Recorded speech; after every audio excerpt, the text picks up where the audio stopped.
All right, guys, so we're here with episode 5 of the podcast. This is the first episode we're filming in the new year, 2023. I've got my guest, Rod. We're going to talk about some awesome things coming up.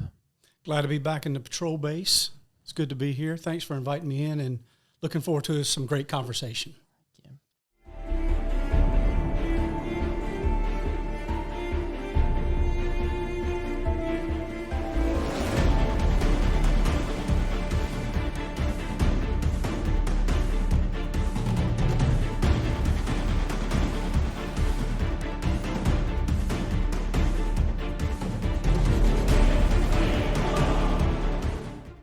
All right, so we're going to dive into episode 5. Episode 5, I want to spend some time talking about armoring up and going into some readiness and gear. And since this is the first episode we're filming in 2023, kind of my regimen of what I do and my plan for 2023.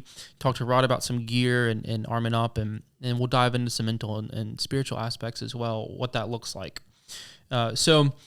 To me, I had a lot of questions, and a lot of the viewers posed some questions to us for the new year about what should they be doing. Of course, there's always the new year, new me, or, I'm going to be healthier or what. And we've talked about that in some of the episodes leading up to this. But I want to dive into, I'm sure you have your regimens for the new year. I have mine. Yep.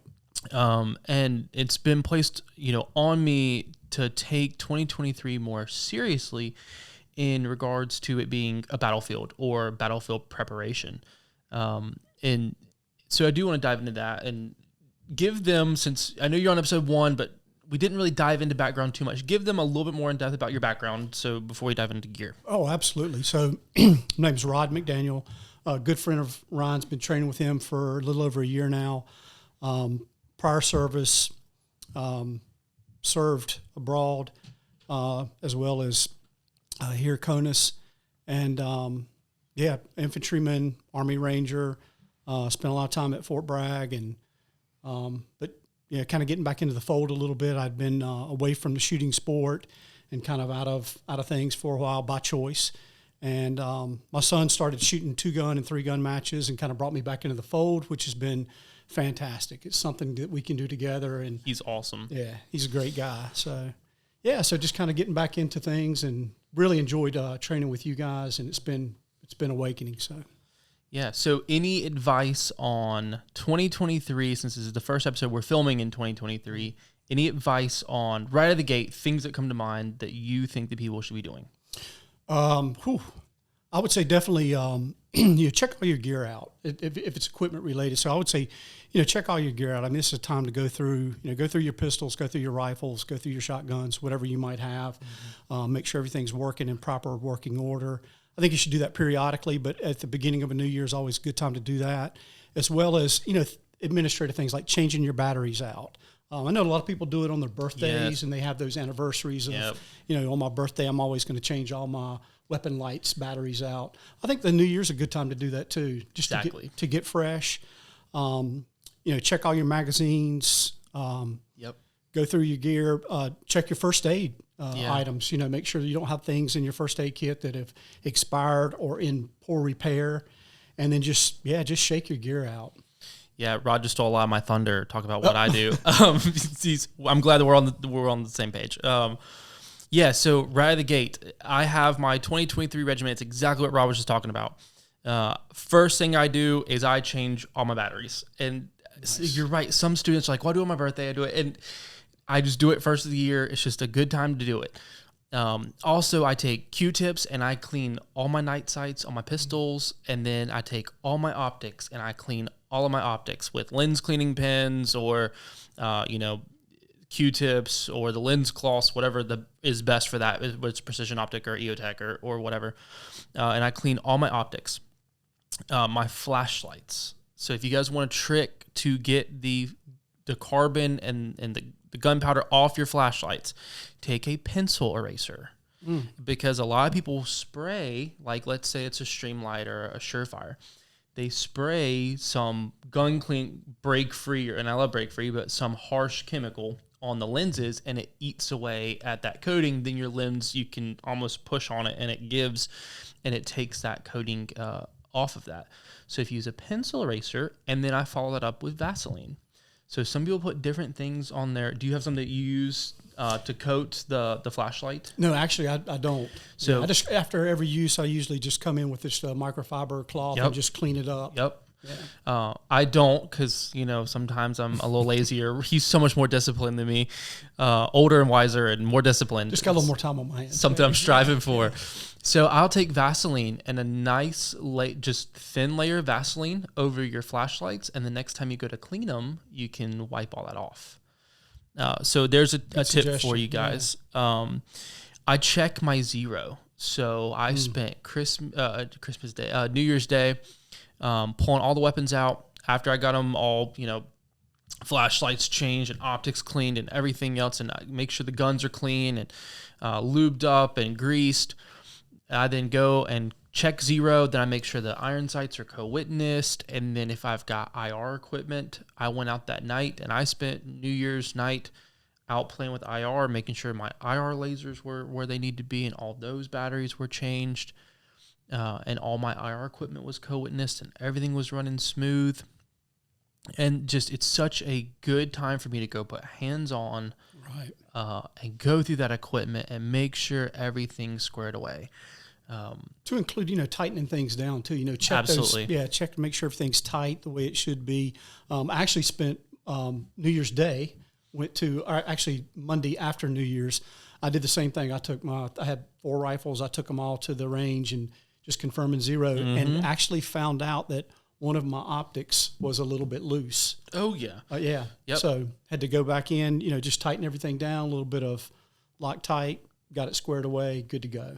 Yeah, and that's something I do too. I make sure everything's tight. Flashlights, forward grips, anything with a screw. Absolutely. I will go to Amazon and buy the little purple or blue paint markers, and I'll go and stripe the screws so that way I can see if any screws are backing out. I did that first of the year.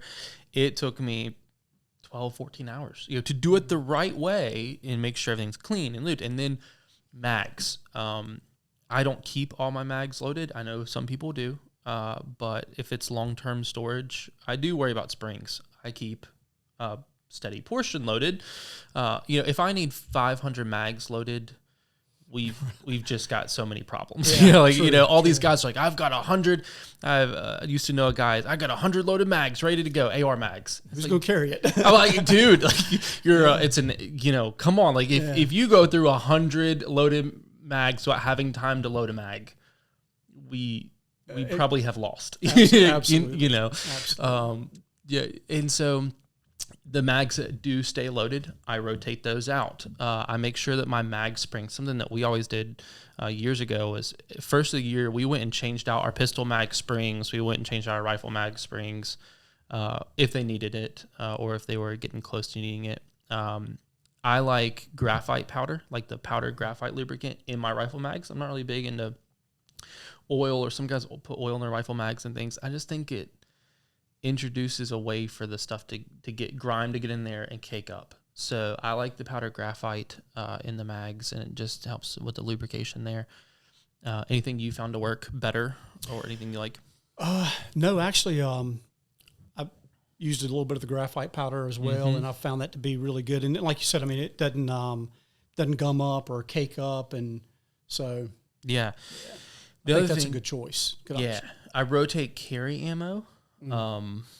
Sometimes we can see if we use the same carry ammo, we take the carry mag out, we rack the loaded carry round out. Over time, if you train on it and don't shoot that carry ammo or rotate through your carry ammo, you'll actually see that bullet start to depress down into that casing. And we set with rifle ammo and pistol ammo. So it's everyone's got that one mag that sits one round that sits at the top that they put back and re-rack every time on their carry mags. And so if you regularly change out your carry ammo, it just keeps or rotate it through. It does a good job. We recently taught vehicle defense, and we were able to test some carry ammo through some different medians.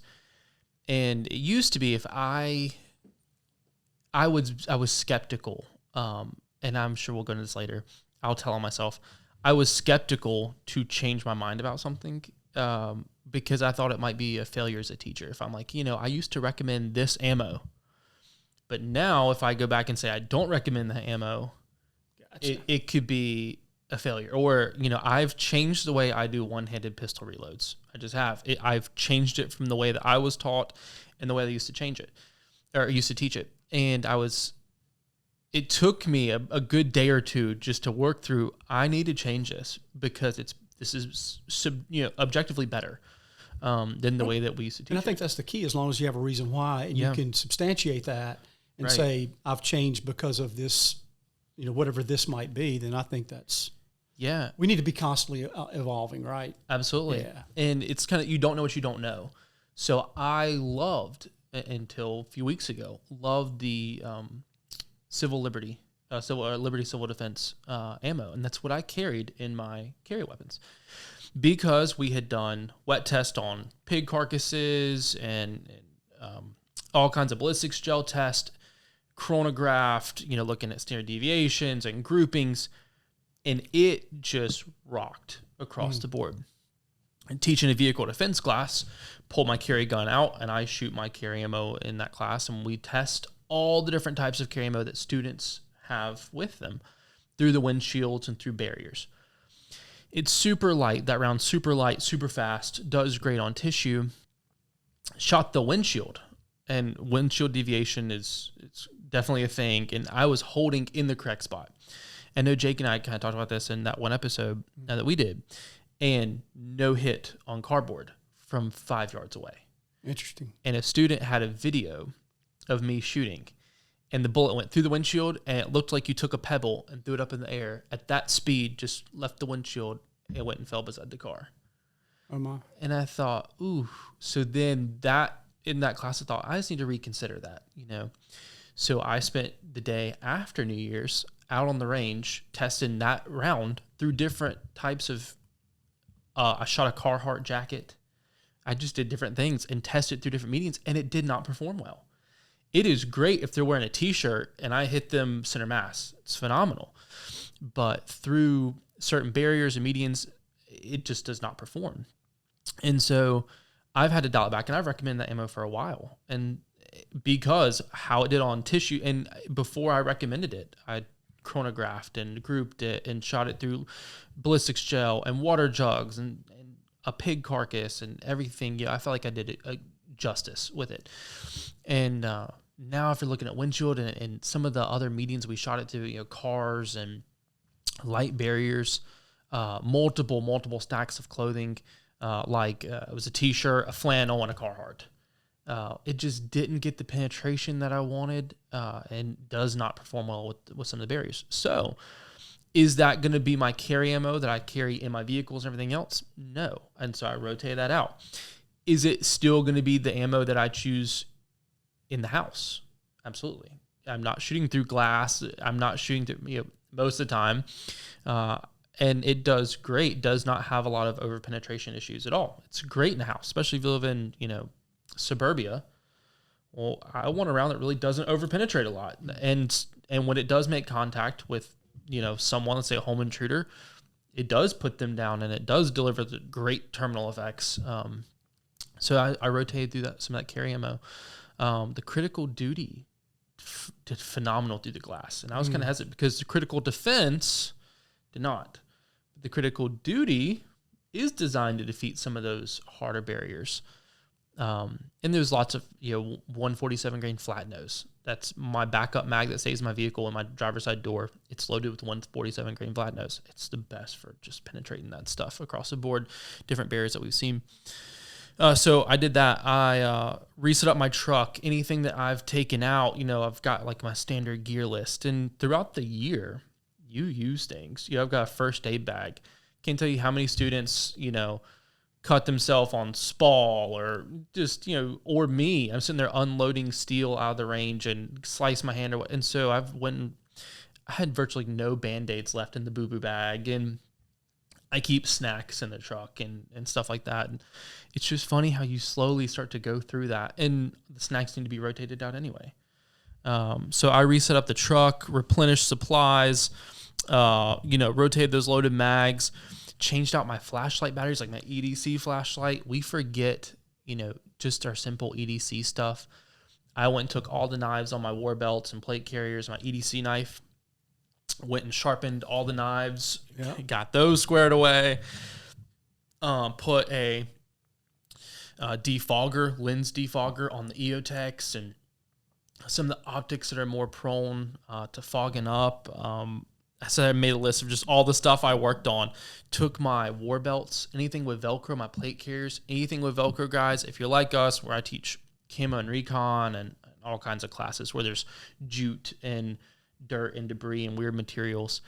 My rigger's belt that I wear every day, the plate carrier, you get, debris and all kinds of stuff. And if you want a trick on how to clean your Velcro, take a wire brush that you use to clean your guns and use that metal wire brush, and it will clean that Velcro completely off in 3 swipes. And so now my Velcro is clean on my plate carriers and my rigger's belts, and it's just funny how we neglect just basic things. I think it's a right time to do it. I replaced some of the stuff in the truck with winter.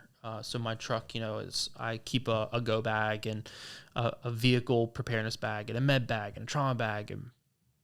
And in my vehicle bag, in the summertime, it's just stacked with water. Well, in the wintertime, I try to rotate through, and then I keep blankets and hand warmers. And there are some that stay in there year round, but I take out some of the summertime sunblock, and then put some wintertime. It's a great time to do that.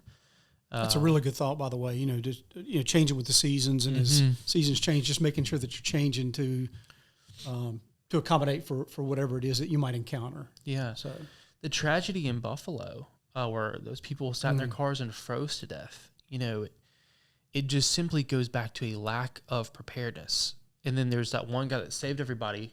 Went and broke into the school. Did you see that? I did see that, actually. Broke into his school and was pulling people out of their cars and bringing them into school because the school had a backup generator, was heated, and kept. I don't even know if they have a definitive number yet, but dozens of people from freezing to death in their vehicles. So I make sure we've got hand warmers and all kinds of blankets, and I keep a Whoopee hoodie and just all kinds of stuff stacked in the truck. Some provisions, food. Yeah, absolutely. Always food and water and fire starter and, all kinds of equipment. And so it's a good time to go through that.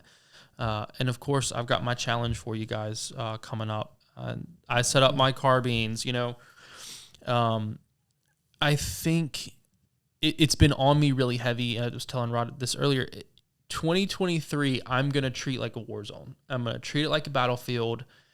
To me, I have let it go in the past, and with the podcast and with me trying to transform and be better, my mission should be changing, and my mission for 2023 is 2023. Like 2023 needs to be a mission. If you think about it as it being a mission, there's not a little side distractors, or you don't halfway do it, or if you treat it as the mission, as the battlefield, you go into it, I think, a lot differently. Physically, mentally, spiritually, right? Any thoughts? So I'm just curious. So what do you think is different about 2023? I mean, is there something out there like on the horizon that maybe that you're seeing and you're saying this is going to be different because of these reasons, or just curious if you're thinking on that? Besides, my mentality is different going into it, and I think that my readiness level needs to be different. In the physical, I always think I'm a pretty squared away, prepared guy. But running a business and staying busy and that feeling of you're overwhelmed half the time and can't catch up, you do neglect and certain aspect. And it's so easy to, whether it's a sharp blade or a changed out flashlight battery, throughout the year.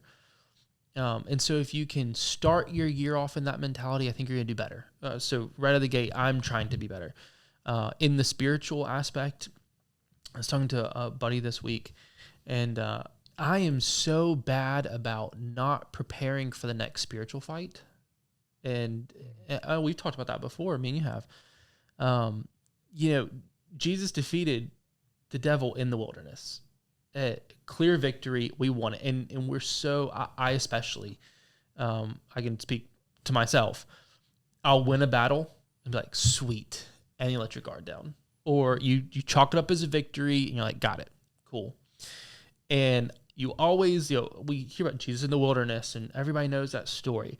No one ever reads the last line of that story, right? Which is the devil went away to return at a more opportune time.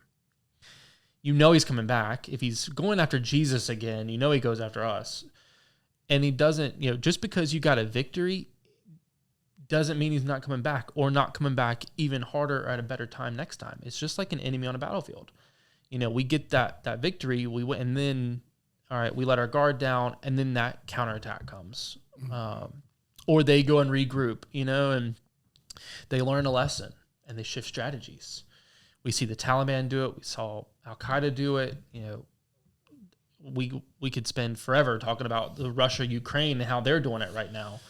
Well, I love the preparedness mindset. I think that's definitely something I think everybody needs to take inventory on, is just looking at all your not only gear and equipment, things of that nature, vehicles. Make sure your vehicle's serviced, and there's things around your dwelling. So there's a lot of things, but just that mindset of being mentally prepared. And one of the things I'd heard, I think it was last week, was the panic or paranoia mindset versus a preparedness mindset. Yep. And it just really kind of stuck out to me as it was like, wow, never really kind of broke it down in those two different categories. And I think, you've seen a lot of guys come through, and some guys, to be quite honest, some of us are paranoid, or we tend to have a panic mentality. Yeah. I think the panic mentality and the paranoia comes from a lack of preparedness. Right. Yeah. And sure. I think that's the key is, so being confident in the preparations and making sure that you're checking your boxes, talking to your buddies, talking to your battle buddy or your friends, and just saying, hey, like the conversation we're having right now is, hey, what are you doing for, how are you doing your gear? And I mean, you've mentioned a couple of things that I was like, when I need to make sure I do that, need to make sure I cycle that ammo or cycle those magazines back into the mix. So yeah, and it's lessons that I've learned, from guys who taught me, or from just figuring it out. And it's what it takes. Somebody always has a different experience or more experience, or experience in different areas. And if you can just keep learning from it, that's what it's all about. It's why conversations like Rod and I have, it's that iron sharpening iron. You gotta grow with your guys. It's the little things that we overlook too. Yeah, so it's a lot of times. So. Absolutely. And, we do see a lot of guys, and some of them come through and it's like, dude, he's really weird. Like, he's out there, he's way out in left field, he's paranoid, or he's, they take prepping to the extreme, but not in the good way. You're so odd about it. You isolate yourself, and you cannot prep yourself. I just don't believe it's possible unless you have no job and you're a multimillionaire. And then even then, you've got to sleep. So unless you can hire people.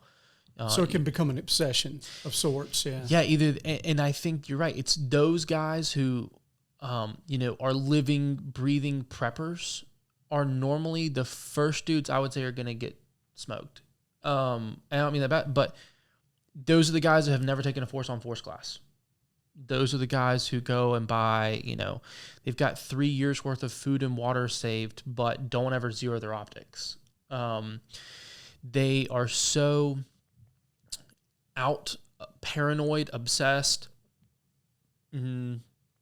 panic mentality that they end up spinning their wheels to go nowhere and miss the whole objective. So it's about balance, I think, is yeah, absolutely. And, we hear that a lot. Life is about balance, or balance in your life. And so even guys who, I'll even say it like with exercise. There's some guys that are so obsessed with, exercising that you can exercise yourself into an injury, or you can actually have atrophied or whatever. I mean, really to the point where you're doing more harm than good. So I think it's just about balance and having the right mindset, and those guys who, like I said, the super paranoid, I think it's because they know they're not ready, But instead of actually getting themselves ready to defend themselves, take a force on force class, push the comfort zones, prep realistically. Does one person need 5 years of food and water on hand, but not 0 other optic? Probably not, and the likelihood of you needing 5 years, I'm not saying that if you have 5 years, it's a bad thing. I think it's great. But you also need to have antibiotics and energy and solar. Good point. They miss the whole picture. They miss the whole picture, and I think that if they would focus on themselves and getting themselves ready, instead of, buying 5 years worth, why don't you go take a class on how to butcher a deer? That's a great, and how to preserve meat, without a refrigerator. Or go take, we teach a edible and medicinal plant ID class. There's tons of things that you can eat. You just got to know what you can and what you can't eat. I think and that's something I want to talk about 2023. We're going right into this. I think that you need to set attainable goals. It's the first thing on my list for 2023. Set attainable goals. And that's exactly what we're talking about. Something that's attainable. And my second part is start with you. It's literally right there. Start with you. Determine where you are, what you're investing in, and where you're going. And then that needs to dictate where your energy is consumed. On the goal setting too, I think one thing that's real important is to set realistic and achievable goals. Yes. Because I think a lot of people, especially this time of year with New Year's resolutions, a lot of folks want to lose 50 pounds. Well, you can lose 50 pounds in a year. Oh yeah, but it takes dedication, it takes commitment, and it's a long. Right. It's not a sprint; it's a marathon. So to do it the right way. You do it slowly. You do it with proper diet, exercise. But a lot of people, that they don't see those results in the first 3 weeks, then the gym membership doesn't get, it kind of falls away and you stop going. And so I think, in this culture, I think we talked about this before, is, people want immediate satisfaction, gratification. Oh, yeah. And when you don't get it quickly, a lot of folk, myself included on some things, tend to fall away from it and say, well, I'll just, I'll tap out of this one, I'll pick it up later, or I'll get back into this later. Yeah. As an example. Pastor Matt, who preaches at New Church in Winston, he said, anything worth doing is worth doing poorly. And he said that to me, and I was like, no, dude, that goes against my mission. Rod and I laugh and talk because I'm so mission driven, so goal oriented. Task condition standards. Yeah, it is all the time. And it after a little bit of dwelling, I was like, he's so right, because it was, I wonder for 2023, my goal is to read one chapter of Proverbs every day. So that's my challenge to you guys, read one chapter of Proverbs every day.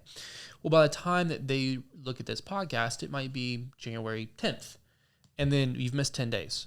Okay, then just read 2 chapters for 5 days and start then, and then take. But I would go, see, maybe I'll start next month because I've already missed 10 days. And whether it's fitness or shooting or dry fire, those are all so important. And they're all things that I would either do all or nothing. And anything we're doing is we're doing poorly. So you missed 3 days. Great. Read 3 chapters and continue. It doesn't have to be. Or just pick it back up. Right. Yeah. I'll start, it's Tuesday and I missed the objective. I'll start back next Monday. Start back Wednesday. And it's so funny. And so I think regardless of anything, start investing in yourself. Food's great. We'll talk about inventory in a minute. I'm not dissing inventory and food and water, and don't say that things that I said that I didn't say. That's great. I want you to start with you. Start with what rejuvenates you, what interests you. If you can start there for 23, I think you're going to see better goals. Do what gives you peace. I'm not saying go do what you want to in the world. I'm not saying go do what makes you happy, regardless of the consequences. It's not what I'm saying. But what I am saying is invest in yourself, in training, in confidence, in your spiritual walk. So wake up mind, body, spirit. Exactly. Do things. This economy is terrible. This country, I love this country. I'm not saying it's terrible. Our leadership is not great, and they're not making good decisions. training and knowledge and reading a book is not taxable, and it doesn't decrease or increase with inflation. So if you can go learn a skill and invest in yourself, and if you can read a book, that is knowledge, and just work on yourself and gain knowledge and better yourself. That is not taxable, and it does not change with inflation. You know, one of the things I'll throw in there too is, I know a lot of guys in this community have a tendency to chase things like, you know, so, you know, if the equipment that I have is, you know, quote unquote subpar to other folks, then I'll just get new equipment. Well, sometimes it's not the paintbrush, it's the person holding the, Absolutely. So it's not always the tool. So I would say, you know, even no matter what you have, you know, whatever tool that you have, or you know, you can still walk in a pair of old shoes. You can still be the best that you can with a old pistol, you know, maybe a sub boutique pistol or rifle. So get the best you can with what you've got. Would be advice that I would give. And, you know, kind of going along with that financial, what I was hearing you say is, you know, being financially responsible too at the same time. And so yeah, I mean, there's a way to get better without it being taxed. Right. Or without spending more. Yeah, I mean, like we were talking, Tim and I, survival pharmacology, learning what medications to take and how to diagnose it, you know, without medical equipment. I thought that was a really good segment too, by the way. That is a skill. And it's not taxable. It's not, you know.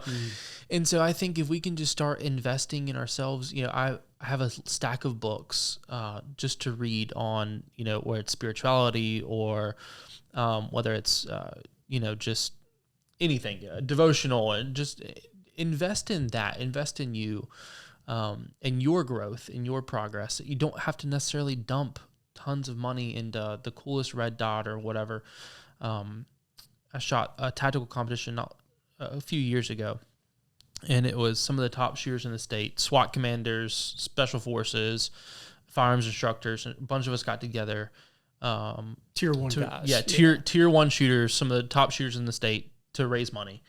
And I showed up with a Glock 17 and changed the sights on it, an AR with an aim point, nice, and a Remington 870 pump shotgun. And you were the star of the show. And all these dudes are like, what in the world? You know, because at the time, it's what I was running. You know, years ago, it was what I was running. And still placed like 10th, you know, out of 80 or something. It's like you said, work on the training, work on getting better, work on dry fire, work on being more financially responsible. You don't need 5 staccatos. You just don't. I've got a couple students that do. They'll bring, you know, 3 staccatos to class, and it's amazing, and they can afford it, and that's awesome. They're phenomenal shooters, and I'm not dissing those guys, but they're an exception. They're not something that everyone needs to strive for. You know, one of the things, you know, talking along those lines, and just so, you know, as we go into a new year, I mean, I think one of the things we need to be is financially responsible to our households, and you need to run your house like a business. Is that I say that a lot. One of the things I would definitely say is that you need, you know, everybody should have a budget when it comes to whatever. I mean, you know, do you need 4 trucks in the driveway? No, you need one good truck. Yeah. And I would say the same would apply to, you know, pistols or rifles or shotguns or whatever. Is maybe you've got a backup or have those spare parts. I think that's something that you should inventory at least once a year, is know what spare parts I have. But yeah, definitely set that budget, be financially responsible, and invest into yourself in other ways too. Absolutely. Like taking training. I mean, having, you know, if you can get out and you can spend a day, especially like a first aid class. I mean, I know personally that's an area where I really need to resharpen that blade. Haven't done first aid in a lot of years, you know, tactical first aid. So that's one of the classes, you know, upcoming that I'll definitely be investing in myself in. Yeah. Such a good point. Yeah, absolutely. But I think that goes back to setting attainable goals. You know, I'm one of those where I've got more weapon systems than I care to admit, but with each of those comes a flashlight, backup iron sights, a sling, 10 extra mags. It's such an investment if you're going to do it the right way. and quantity doesn't always equal quality, So you're right. Just set attainable goals and start working, and don't just invest in weapon systems. Yeah, I think in one of the previous podcasts I mentioned is a student right when COVID first hit, he had no toilet paper and 1 can of food, but he had like 10 SBRs with suppressors, and 10,000 rounds of ammo, right? And it wasn't doing him any good. So just set attainable goals. You mentioned running your household like a business. I talked about that. I said the country right now is just being run into the ground. I pulled out 2 examples. We're using some of the money right now allocated to infrastructure that Biden has then now placed into a small town in the Northeast to put in heated sidewalks. Amazing. Yeah, if you look at the town that they're putting heated sidewalks in, downtown has virtually no businesses because COVID shut them all down. The economy's crippled in that town, and they're spending the money rather than small business. It's in the close to $25 million, by the way, that they've allocated just to stupid projects. Instead of the homeless population, the elderly population, the hospital in that town is crumbling. There's no small businesses downtown. Instead of putting it into something substantial, we're going to build heated sidewalks because somebody gets a kickback, and inevitably that money trickles into the powers that be. Same thing in Phoenix. So Phoenix right now has, if you look at the veteran population, the homeless population, the illegal population, I mean, it's just, it's mind-boggling. It's degraded. Yeah, it's so bad. They're spending, they say, up to $27 million in Phoenix on a bridge that leads to nowhere because it's going to be the possible number 1 bird watching bridge in the country. Incredible. Yeah, bridge in Phoenix to bird watch in the millions and $20 million, $25 million in a city that, I mean, desperately needs help. Phenomenal city, but desperately needs help and regrowth and needs that money. Instead, we're going to build mayors on board, Pete Buttigieg, they're all down there doing a press conference. They're all just getting the kickbacks, Well, and I think the thing there too, Brian, is that we can all justify what we want to to be our absolute truth, or however you want to say that. But I tend to do it. I know a lot of you guys probably listening. I know you probably do it as well. I think being honest with yourself about these things is step one. Is that and I think that comes back to just being fiscally responsible.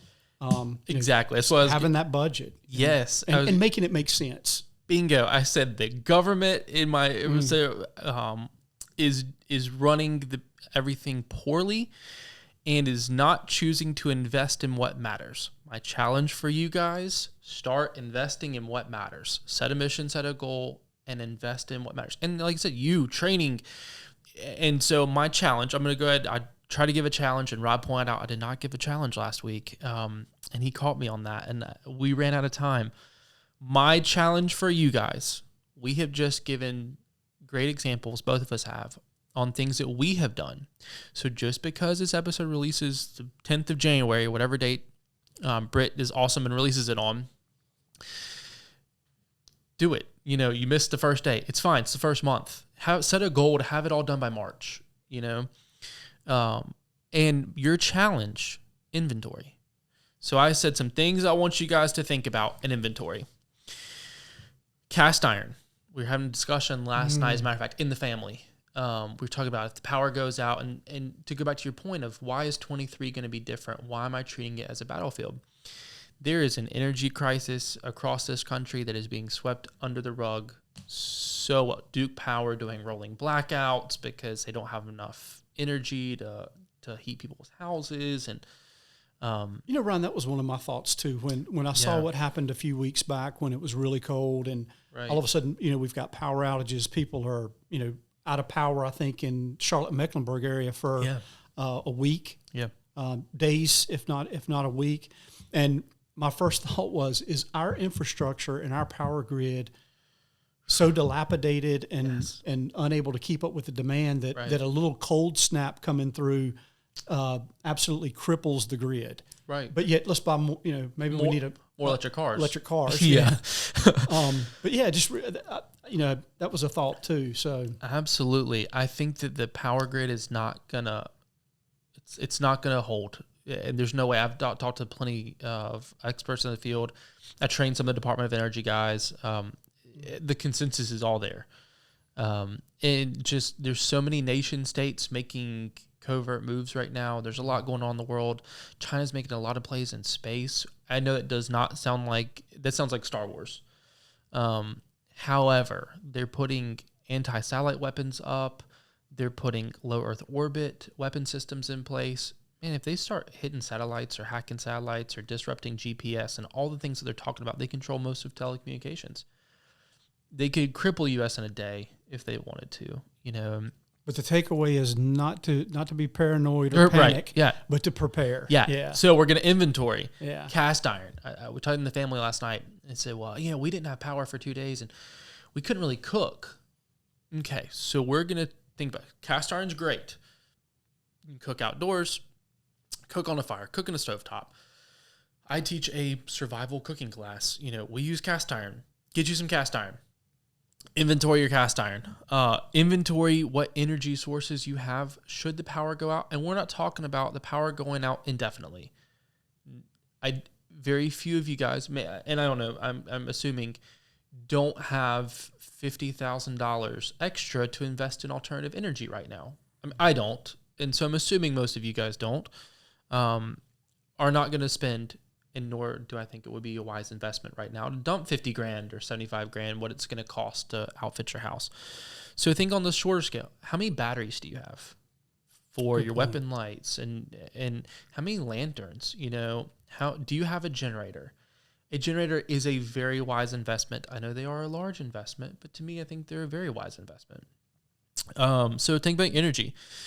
Think about what warm weather gear you have. I know I mentioned that, I think, in our first episode, but think about what kind of warm weather gear, blankets. I saw Walmart had a sale on fleece blankets, for $4.99. We can all afford to go buy 3 or 4 of those, for $5 a piece. We're talking about small things, food. When the grocery store has a sale on canned vegetables, and I'm a corned beef kind of guy. If I'm going to eat canned meat, get some. When they're on sale. Water, same way. Another thing that I want you guys to inventory: how much oil do you have in the house? Olive oil, coconut oil, avocado oil, cooking oil, whatever. Lamp oil, lantern oil. I keep extra, and I rotate through my sources so it doesn't go bad. Extra, I think Costco is the best investment I make for prepping. Because they'll run sales on huge tubs of coconut oil. You can burn it. You can cook with it. You can use it for all kinds. We talk about in class all kinds of things you can use coconut oil for. Seasoning, your cast irons, everything. And it's such an investment. You can coat cotton balls in coconut oil and light them on fire. There's all kinds of things for fire starter. And they had big tubs of coconut oil for $10. I'm all about saving the buck, and I'm big into prepping, but I'm also big into not wasting money and being economical. And I don't have a large budget. But all of us could probably, if we can't, we just need to skip a McDonald's meal that week, all afford $10, to start a stockpile. You don't have to start with, I need 10,000 gallons. Start with a tub and go from there, and then once a month, buy a tub, or buy something different. Buy maybe avocado oil the next month. And if you can budget, it's $10 a month. We can all budget $10 a month. I like to think in terms of segments too, like 30, absolutely. 60, 90-day plans. So yes, phenomenal. Yeah. Yes, so absolutely. If we're without power for 30 days, what does that look like? If we were without power for 60 days or 90 days, or without, something, be it fuel. I mean, that's one of the things I always tell people, especially my kids, is always treat your gas tank in your car as though half is empty. Exactly. Because as long as you got a half a tank of gas, you're never lost. That's right. So you can always find your way back. And so, having gas cans with extra gas in them, if you do that, make sure you get the ethanol free. I think that's really important to do, because it will gum up and go bad. So I think that's another good thing to think about too, is having that extra fuel. Maybe it's a 5-gallon can or a 10-gallon can, and And it doesn't cost that. Yes, gas prices are high, but think of it as an investment. Absolutely. Yeah, fuel's on my list. He's so right. Light sources. How many flashlights and batteries for flashlights, or what light sources do you have? Emergency Essentials has some awesome 120-hour little candles. And you can get a globe to set on them. Any type of light source, because it is dark half the day, right? 12 hours, roughly. So yeah, light sources. Something that most people forget about: toiletries, whether that's feminine hygiene products or toothpaste or soap, toilet paper, anything like that. Toiletries is going to be key to keep some extra on hand. There's so many households that run. And I can be slack with it too, and it's just me here, can run week to week or month to month on toiletries and things like that. Also, soaps, any type of cleaning materials, laundry detergent, anything. That's something I do keep on hand. Amazon, you can buy powdered. I'm not really big into liquid because liquid's bulky and it spills and it leaks.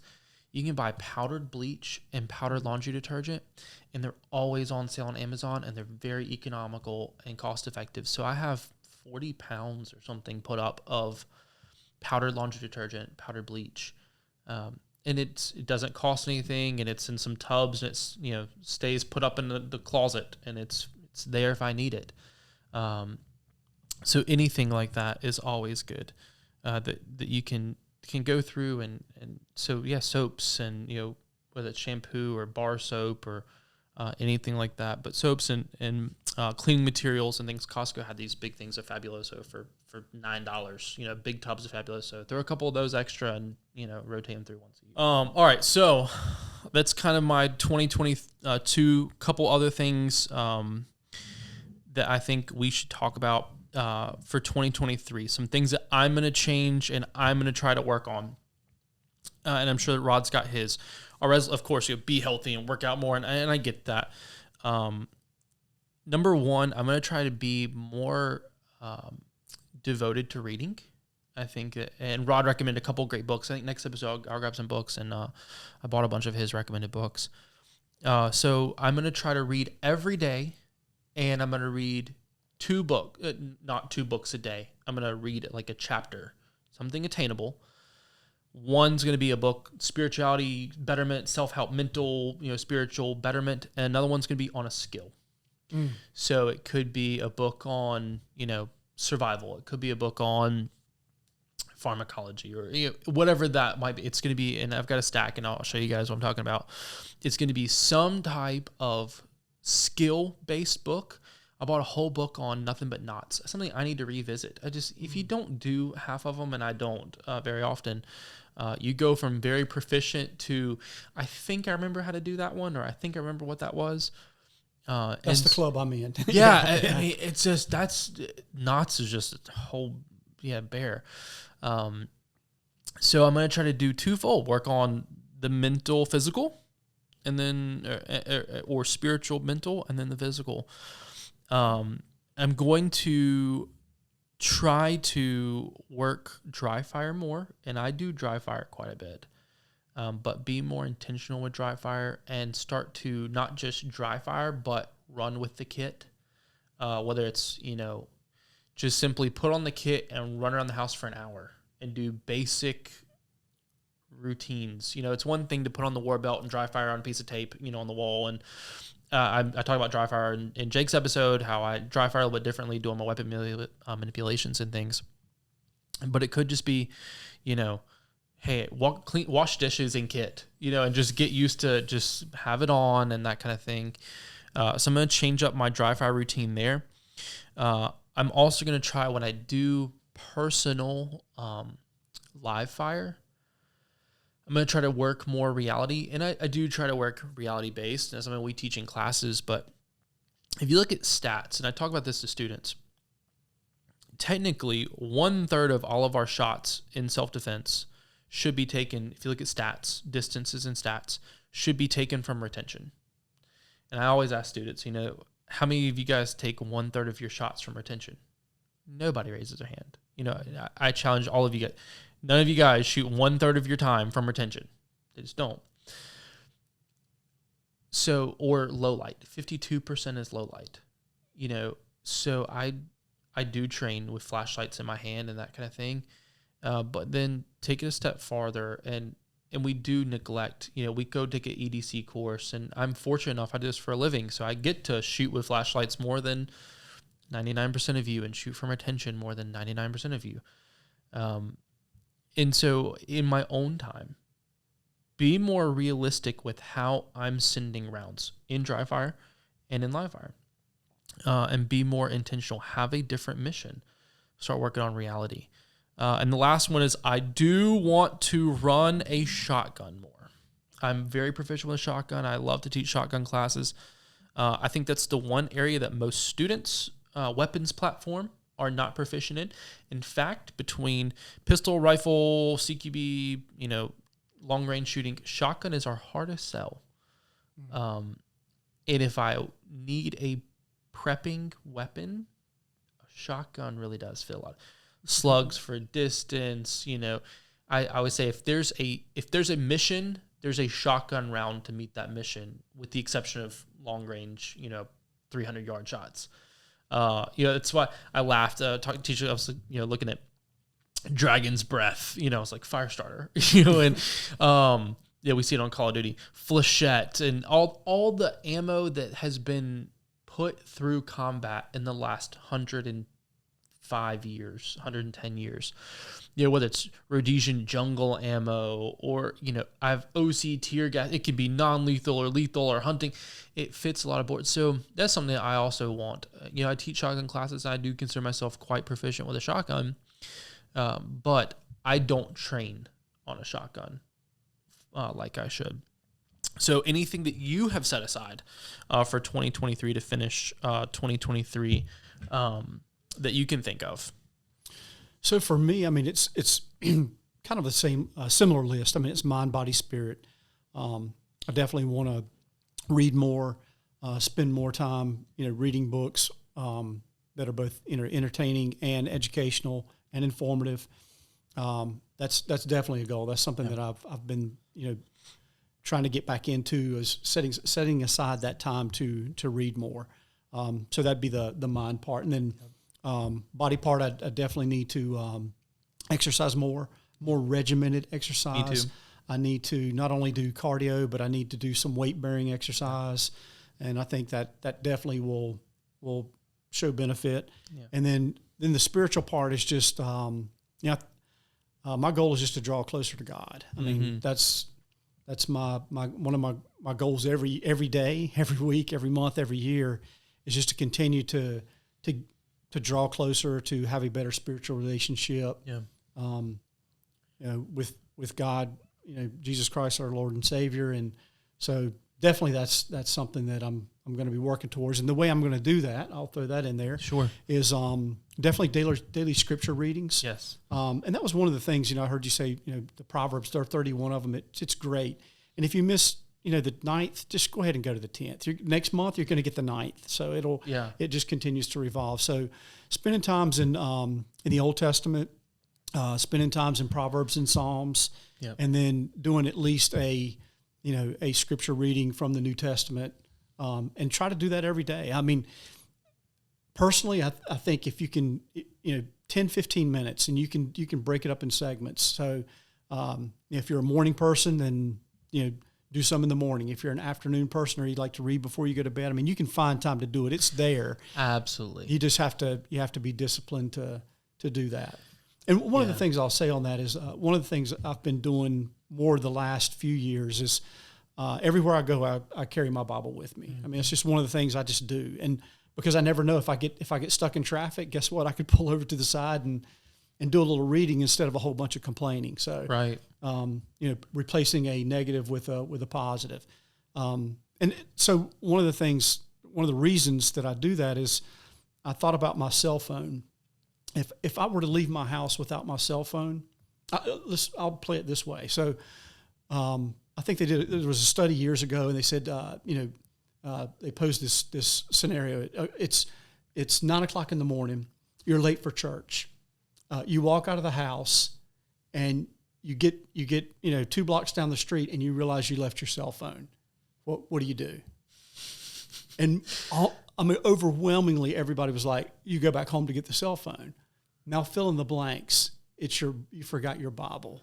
Right. And so that was one thing that was posed to me. And so since that time, I carry my Bible with me almost everywhere I go. So it's either in my backpack or it's, somewhere in the truck. Yeah. So. And that goes back to what's mission. Important. Yeah. Exactly. Yeah. Values. That's right. Yeah. Absolutely. And that's so true. Yeah. And for December, it was read a chapter of Luke. Nice. And there's 24 chapters. I started December 1st, ended December 24th. So on December 25th, when I woke up Christmas Day, I'd read the whole story of Jesus. Then I did like a 7-day Bible study to fill in that gap. And then come January 1st, it's read a chapter of Proverbs every day. And so there's always some type of mission or goal. And then I've also listened to a sermon or a podcast or something, just in the mundane and keeps me fed. And then, if I have extra time, there's a Bible stays in the truck now and on the nightstand now, and I've got Bible stacked everywhere. But it's what's important. And I do think that we're going to need that. Rod said, draw closer. It's draw closer to the source of life, giver of life, and the source of love. And I think we're going to need that for 23, guys. I keep saying it's going to be a battlefield. And I think that what we're taking in with us mentally, physically, spiritually, it's going to matter. And so we'll talk about gear in a second. But my whole thing and my change is, I was talking to Rod about this earlier, is gear is driven by context and mission. It is not the other way around. Society has now said, everyone needs this gun and this red dot. That's Instagram. Yeah. Or we need this plate carrier and we need to look like this and this is the shirt we need to wear. Well, I've been in South America, Europe, Asia, and I can tell you that I would not choose the same things for any of those environments. Or domestic United States. I just wouldn't. And so, Rod's got his gear and we were talking about, do I choose a plate carrier, a chest rig, or a war belt? What's your context? Do I choose a guy messaged me the other day, said, and it's okay, he won't care if I pick on him. He said, do I need to buy a SIG 365 XL or a SIG 320 Legion? And I was like, dude, those are completely different firearms. What's your mission? Is it EDC or is it competition? He's like, well, home defense. I was like, okay, I need to know your mission. Yeah. And so what's the purpose? Exactly. Yeah. And so the Bible staying with you, or whether it's physical gear, the Bible, or your tactical gear, you guys have to start thinking about what is your mission. And then that helps set your direction. That helps set what you're bringing. That helps set your mindset. And then that starts to set what standard you're measuring preparedness and competency by. If you're worried about China invading and you don't have a plate carrier, maybe your mission might look different than if you want to go shoot 3-gun and don't have a belt but have a plate carrier. Fair enough. And so I think that once you start I think that standards are not a finish line. I think that standards are a starting and a measuring stick. And so, start there. Start looking at your own gear, and don't be fooled by other people's opinions. Because what might work for someone doesn't work for another. I was teaching a Marine this past week, and he said, well, this guy on YouTube and Instagram showed me this cool thing to reduce recoil at distance, and you have to take a CTR Magpul stock, and you've got to pinch it between your 2 fingers, and there's a couple people out there, and I was like, everybody try that. That does not make sense. Just try that. And everybody tried it. I said, all right, we're going to try it my way, where it's full skin, on skin, because physics, and they tried it this way, and I was like, okay, which one was better? And they're like, oh, definitely number 2, full skin. And I was like, if you had the exact, so he was going to replace his, B5 SOP mod with a Magpul CTR just so he could do this one trick that this one guy said would give him faster splits at 600 yards. Paul said, don't be wise in our own opinion. Yeah. You know, if when in doubt, go back to physics, you know, and you know, some guys going teacup grip versus, you know, your full on, go back to more skin on the gun to reduce recoil. And, you know, if you're ever doubting what someone's saying or anything, my challenge is going to be, think about that from a logical standpoint. Anything you want, I'm sure you've seen it. Anything you want to add about that, about, you know, just gear and context, and you've got a lot of history, and you know, if it's CQB, I want a plate carrier. If it's a long range patrol or long-term preparedness, I probably just want a chest rig and a belt, you know. But then if I have a war belt on and I'm going long distances, it does chafe. And you know, anything on your waist is going to weigh you down and hurt you a lot more than something on your back or on your carrier. So you just have to be careful about what your mission is and start thinking about realistic, attainable possibilities, things to prep for. Don't go super paranoid in it. Anything you want to add? I look at everything as it has to have a purpose. Yeah. So, you know, and purpose has to be, you know, objective oriented. So what I want to accomplish with this particular thing that has this purpose.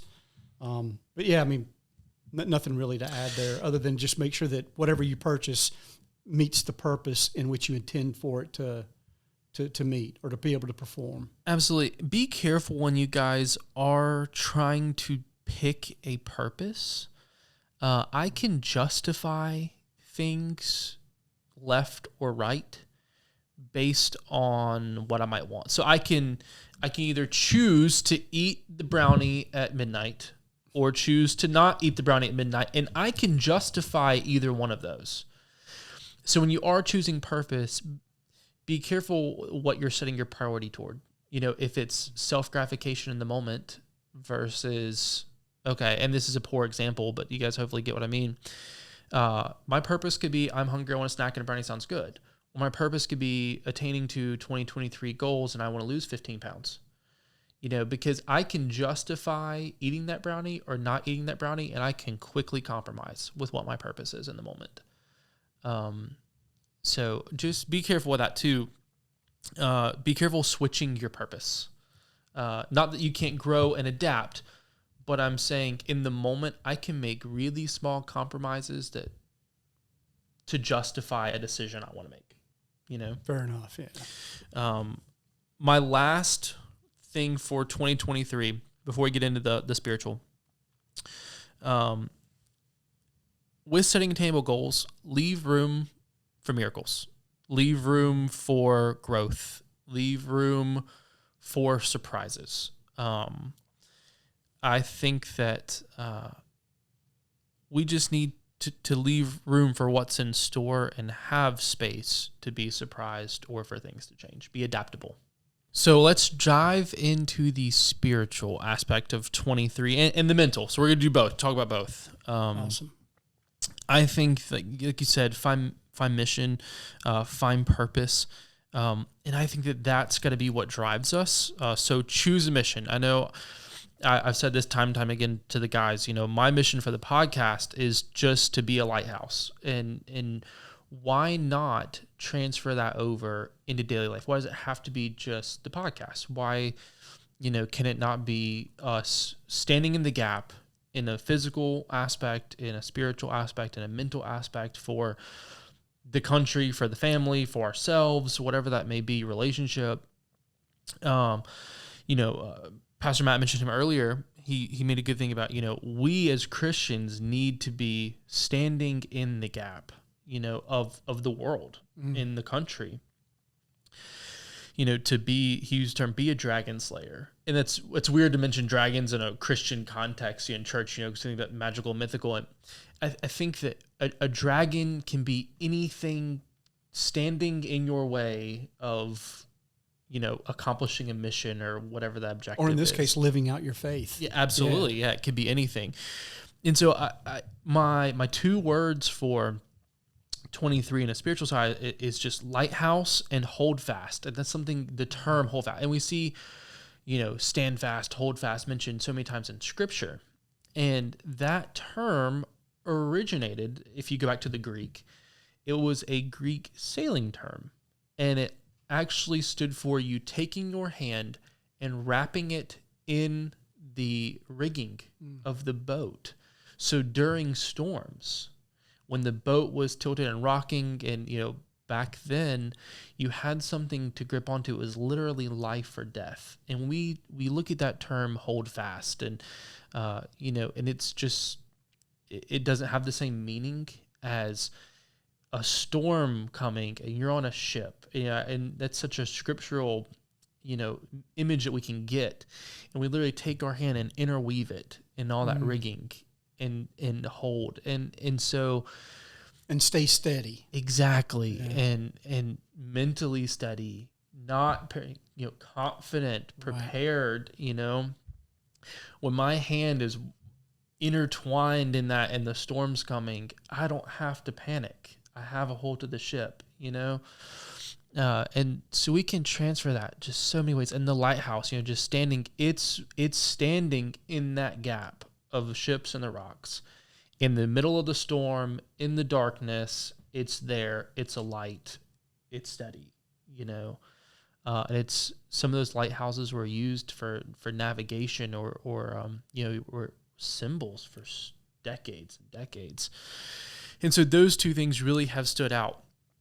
To me, it's just hold fast and be a lighthouse. I think that there's so many people who are either blind to evil and blind to what's going on and just numbed or blinded to it.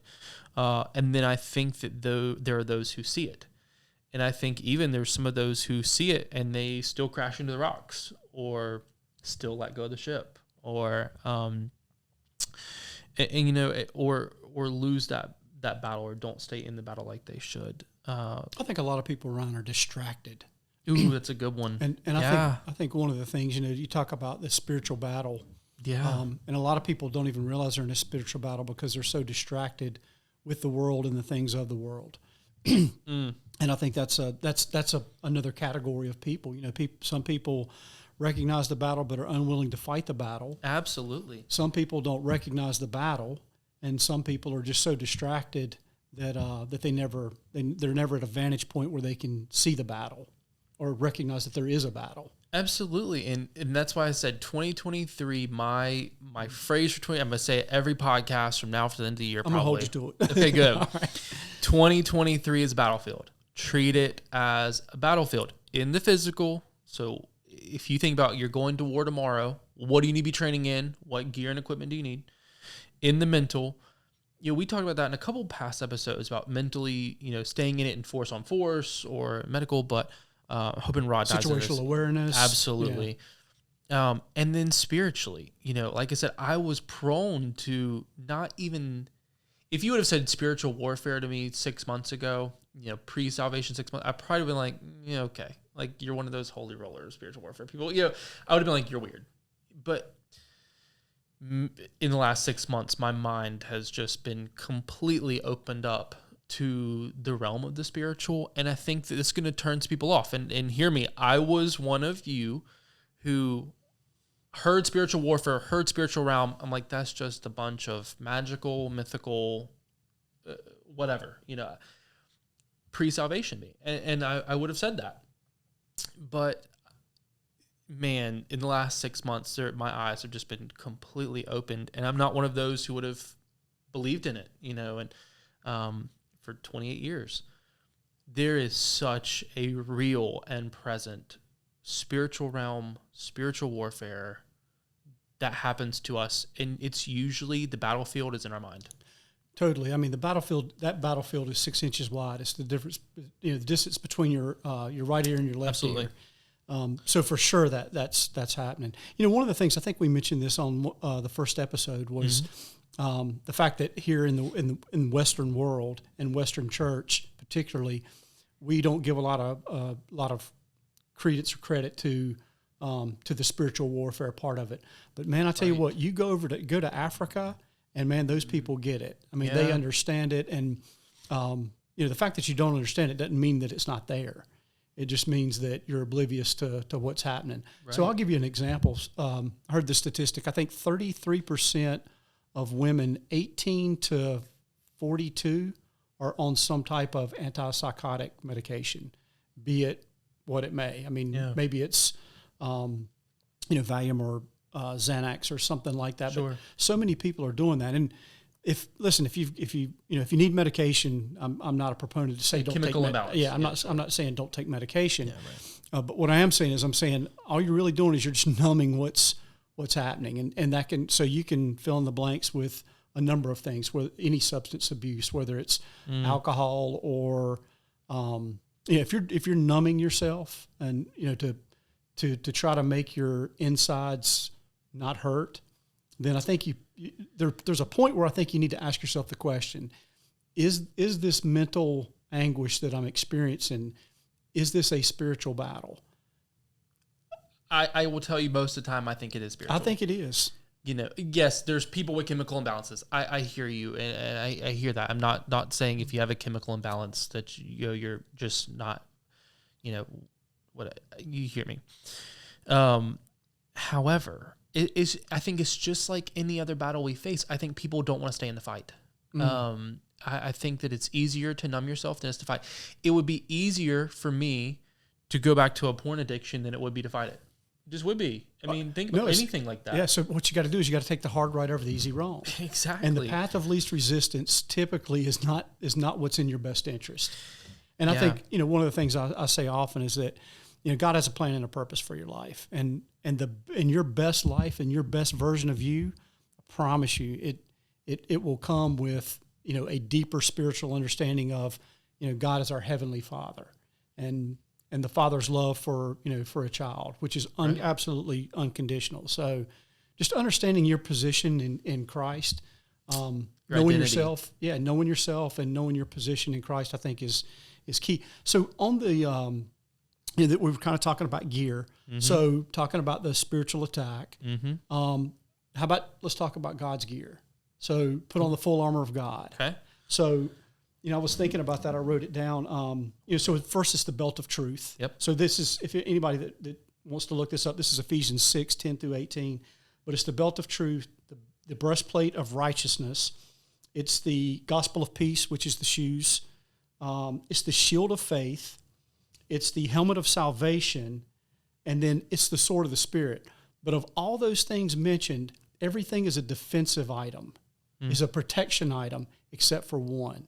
And the one thing that is actually a weapon, if you will, would be the sword of the Spirit, which is the Word of God. Right. So, kind of thinking about the gear, I was thinking about that as we were talking.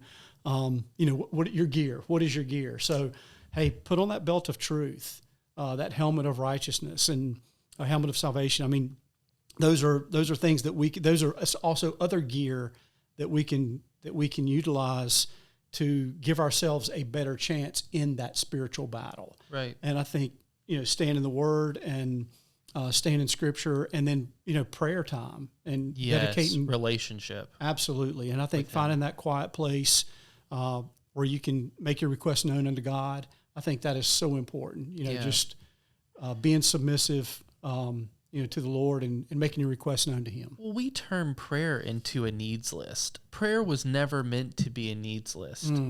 Prayer was meant to be relationship, and it's funny you just said that. I've read Ephesians dozens of times the last 6 months. You just said the helmet of salvation. And I went, okay, helmet protects the head. Yep. It's just so funny to me, and I'm speaking to myself right now, how we just refuse to believe. What's protecting our head? If the battlefield's in the mind, right? What's protecting the head? It's knowing our identity in Him. I never made that connection. Knowing our identity in Him, and why don't we just start believing it? If you're saved, why don't you start believing that you're saved instead of still living in guilt, shame, condemnation? And if you are living in guilt, shame, and condemnation, why don't you start living free and living in freedom, and then start changing the behaviors that are making you have guilt, shame, and condemnation? Yeah, absolutely. And I think with as we've talked before, so all of us have fallen short at some point. Sure. But the one thing I'll say is that, there's always a way out.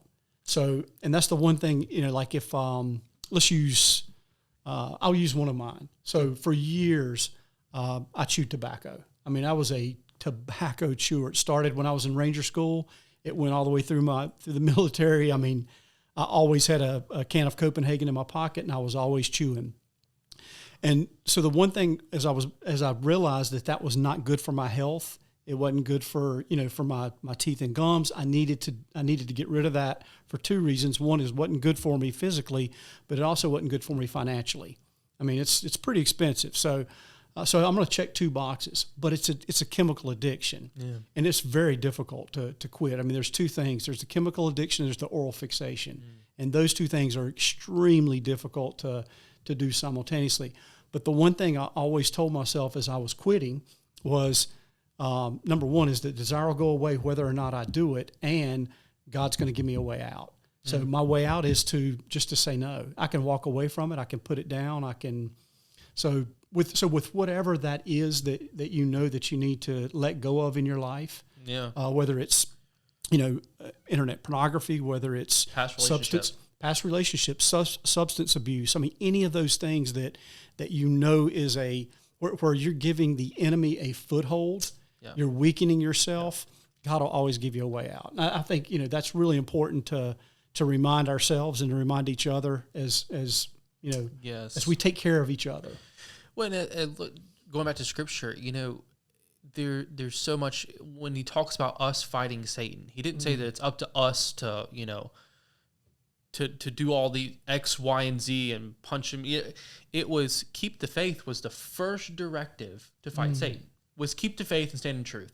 And if you go back to that, man, if you just keep the faith and stand in truth, you're doing a pretty good job, and he's going to pick up some of that fight. So something that Rod and I have talked about, the next spoiler alert for you guys, the next 5 to 6 podcasts are going to be on spiritual warfare, the spiritual side. We'll still talk about the tactical and how that ties in. I'm going to talk about seer, and then we're going to tie in, well, how does the enemy then act just like we do in seer class to try to break you? So we have a lot of great podcasts coming up, a whole season on spiritual warfare. Lessons I've learned, lessons that Rod's learned. A few other guys are going to come in. But the spiritual warfare, guys, it is as real as the physical. And if you actually look back, the supernatural realm, whatever you want to call it, spiritual realm, was created before the physical realm. Most of that originates here does stem in our minds, and the stuff that we struggle with does come from the spiritual realm, I would argue. Especially with the battlefield of your mind. You said something earlier about shoes, right? A lot of people don't tie in, if you go back to Ephesians, don't tie in shoes, and I think the hardest positive emotion for us to feel is peace. I just do. Yeah. Just thinking about that from my own, I'm speaking of myself, from my own background. Anytime I would start to feel at peace, whether in a relationship or everything in life I was getting along with my parents, and the business was doing great, it almost leads to more anxiety and panic. It almost leads to an opposite of peace, because then we think, oh no, what's wrong? When's it going to fail? When's it going to cripple? Like what's coming next? Because we do live in a fallen world. And then quickly we go from peace and enjoying that time of peace to even moving further away from it in our own heads. So let's say past relationship, things were going too well. Like, what's wrong with her? Like it was almost that, or it would fall back to old behavior of, well, she's probably going to cheat on me, or she's probably going to do this, or I'm probably going to cheat on her, or something's going to fail. So I might as well not actually believe this is something good. I need to just be prepared for when it's bad again. And I think that peace is, I think that the battlefield of our mind, I think that peace is the hardest positive victory to get. And I think you just described a mindset that a lot of guys struggle with. And so I think of that, that defeatist attitude, or negative outlook, or it just really what it comes down to, guys, is a bad worldview. Just, your vantage point. Sure. So, looking at things from a negative perspective constantly. And I mean, I've been there. I've gone through seasons in my life where negativity was probably dominant in my ways of thinking. And it takes, just like with, being a good marksman, it takes work. It takes work, and you have to. So how do you do that? Well, the way you do it is you stay in the Word and you sharpen yourself. So what you're doing is you're preparing yourself with the truth, which is the Word, and you're preparing yourself so that when, as Scripture says, so when those trials happen, then you're prepared to meet it head on with courage, confidence, commitment, candor. Right. And that's so. Yes, trials are coming, and I wrote it in my journal. I said, without a problem, there's no miracle. I mean, think about that. That's good. I mean, there's no wine at a wedding, first miracle. There's a problem, there's a miracle. There's 5,000 men and women, children that need to be fed. There's a problem, there's a miracle. And so it's all that's why, be joyful in your afflictions and joyful in tribulation. It comes back to joy. Joy and peace to me are so close together. I couldn't experience the joy of a good relationship that came with the peace of knowing it was because I was, the anti-peace in that time.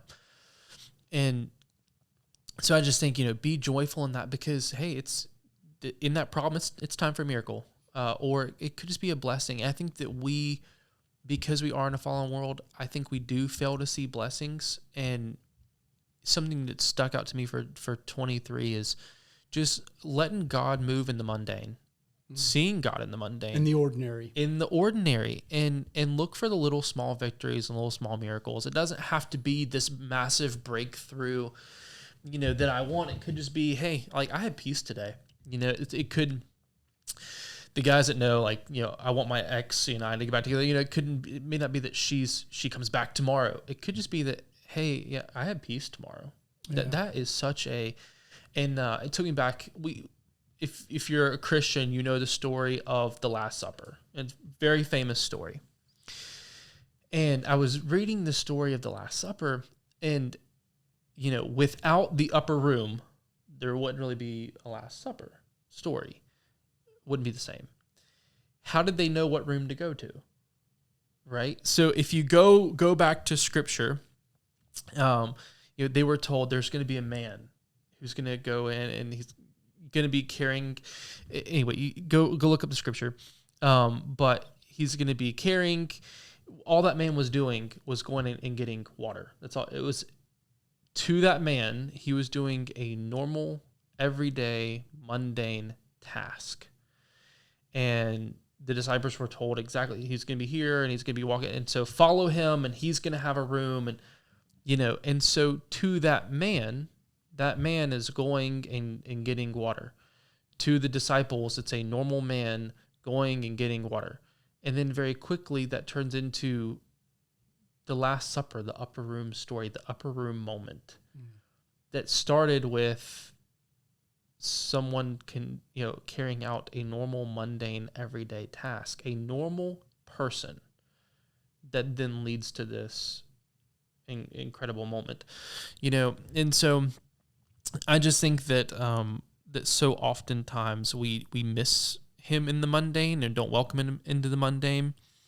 And then also have to keep in mind, I'm not led by feelings, and nor should you be led by feelings. I've heard a lot of people since the podcast release, man, it's been, so good to hear this. I just feel like I've been, away, and God's been really distant, and, it goes back to a lot of feelings, and just have to remind yourself what truth actually is. He is the father of the prodigal son, waiting for you to come walking down that driveway so he can run back to you, hug you, and give you a robe and throw you a feast.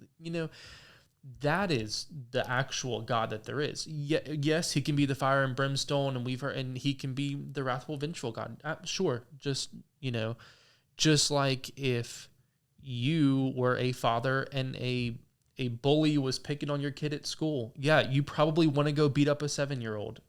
I mean, don't go be up to 7-year-old. U.S. Law Shield will not cover you. But, there is a wrathful, vengeful side. But if you go back to his heart, it's love, and. Well, I think, so recognizing that love, joy, peace, grace, mercy, it's available. Yes. And so, I know a lot of friends. I've got several folks that I talk with daily, weekly, quite often, and a lot of people are struggling, and we talk about our struggles one to another. Mm-hmm. And, one thing that we always have to remind ourselves is that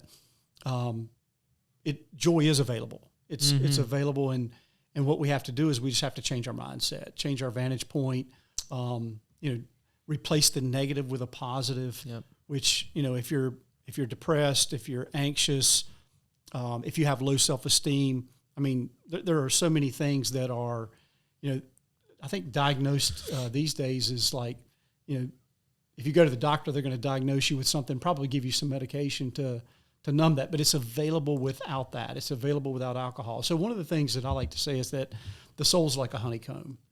Yeah, I love when you say this. Please do. And everybody's looking to fill that void with something. Yeah. But only the love of God can fill that void. And I think, that's one thing I would definitely say to everybody as you're preparing for this year is, everything's really important to prepare for. So we talked about equipment, we talked about, all the things you do and the things you need to have and having food on hand, but don't neglect yourself and don't neglect your spiritual self. I think that's so important to, take care of the mind, body, and spirit and maintain that balance, because when your mind, body, and spirit are in balance, man, that is such a refreshing feeling of confidence. And absolutely. And Rod said right there, I'm gonna be harsh for a second. The problem is you. The problem is self. Yeah, it is. And so, number 2 of the spiritual warfare is going to be identifying the sides. What's the enemy? What's the good side and the bad side, and naming what those sides are. So, and that's a good point, Ron. So, how do you know? How do you know when it's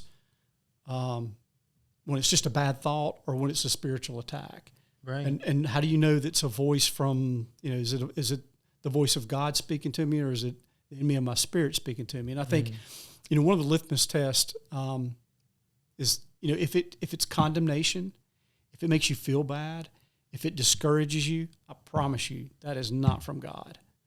Those feelings of not having any self-worth, that is not what you're looking for. That is the enemy of your spirit. But if it builds you up, if it encourages you, then that's a voice that you should definitely listen to. Yeah, and there's a difference between condemnation and conviction. Oh, totally. Condemnation puts you down. Yes. Conviction makes you want to do better. Is a great way I could try to say that, because I struggle with both. I mean, and I remember going to Pastor Matt and going, hey, man, I fell victim to this trap. Enemy came in. I know it was a spiritual attack, and it was trying to get me to do something. And I fell for it and did it. I was like, but I just got saved, talk about 2 weeks maybe post salvation, just got saved. Why is the enemy attacking me?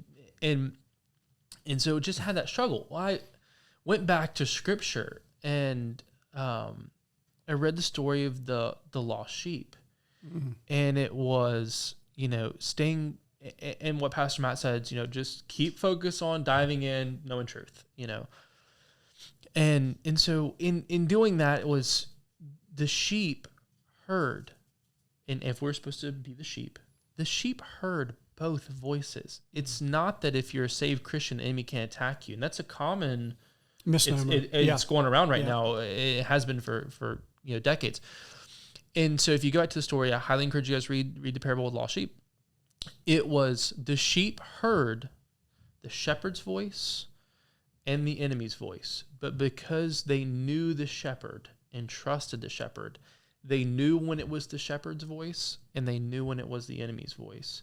And my litmus test, you have a phenomenal litmus test. My litmus test is, what fruit is it bearing? That's something that I go back to. Yeah, actually, my ex's mom is the one who told me that. She's like, just when you have something like that, just think about what fruit it's bearing. And that's going to tell you where it came from. Yeah. And I was like, man, she's good.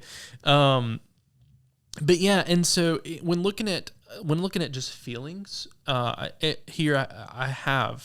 not led by my feelings. I'm led by my priorities. And that's something we were just saying is have a goal, make an attainable goal, set your priorities. And that just pairs in so well. And making sure that those priorities are in line with God's plan and purpose for your life. Bingo. I think is another part of that. Yeah. And so what is our priority then? So let me start here. It's spiritual. Let's say we're talking spiritual warfare. Okay. In this spiritual realm, first thing is we're a soldier. Soldiers have orders. Soldiers have missions. I love relating to my battle of my mind as a battlefield. That's why I said 23, I'm going to treat like a battlefield. Rod asked why. It's because it's going to be easy for me mentally to start to grow if I consider a battlefield and not just me or my head.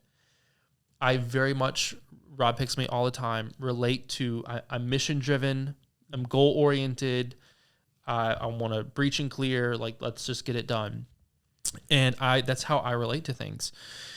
So you got to write that operations order, situation, mission, execution, general instruction, specific instruction. So right. Yeah. And so I need orders. I need a mission. And I think that you guys, a lot of my vets, my law enforcement, my military, my shooters who watch this, I think that we are husbands, fathers. I need mission. I just do. Mission drives me. Mission thrives me. And so what then is our mission for 2030? What do you think? And so to me, it's seek first the kingdom of God. That's my priority. That's my mission first. It's to be a soldier, stand in the gap, stand firm. How we do that? First, seek the kingdom. So thoughts? Do you? No, totally agree. And I think the other thing is I need to take care of myself. Okay. Yep. And I need to take care of myself so that I can take care of others. And I think that's, so that comes back to some selfless service. So, being able to do things for other people, expecting nothing in return.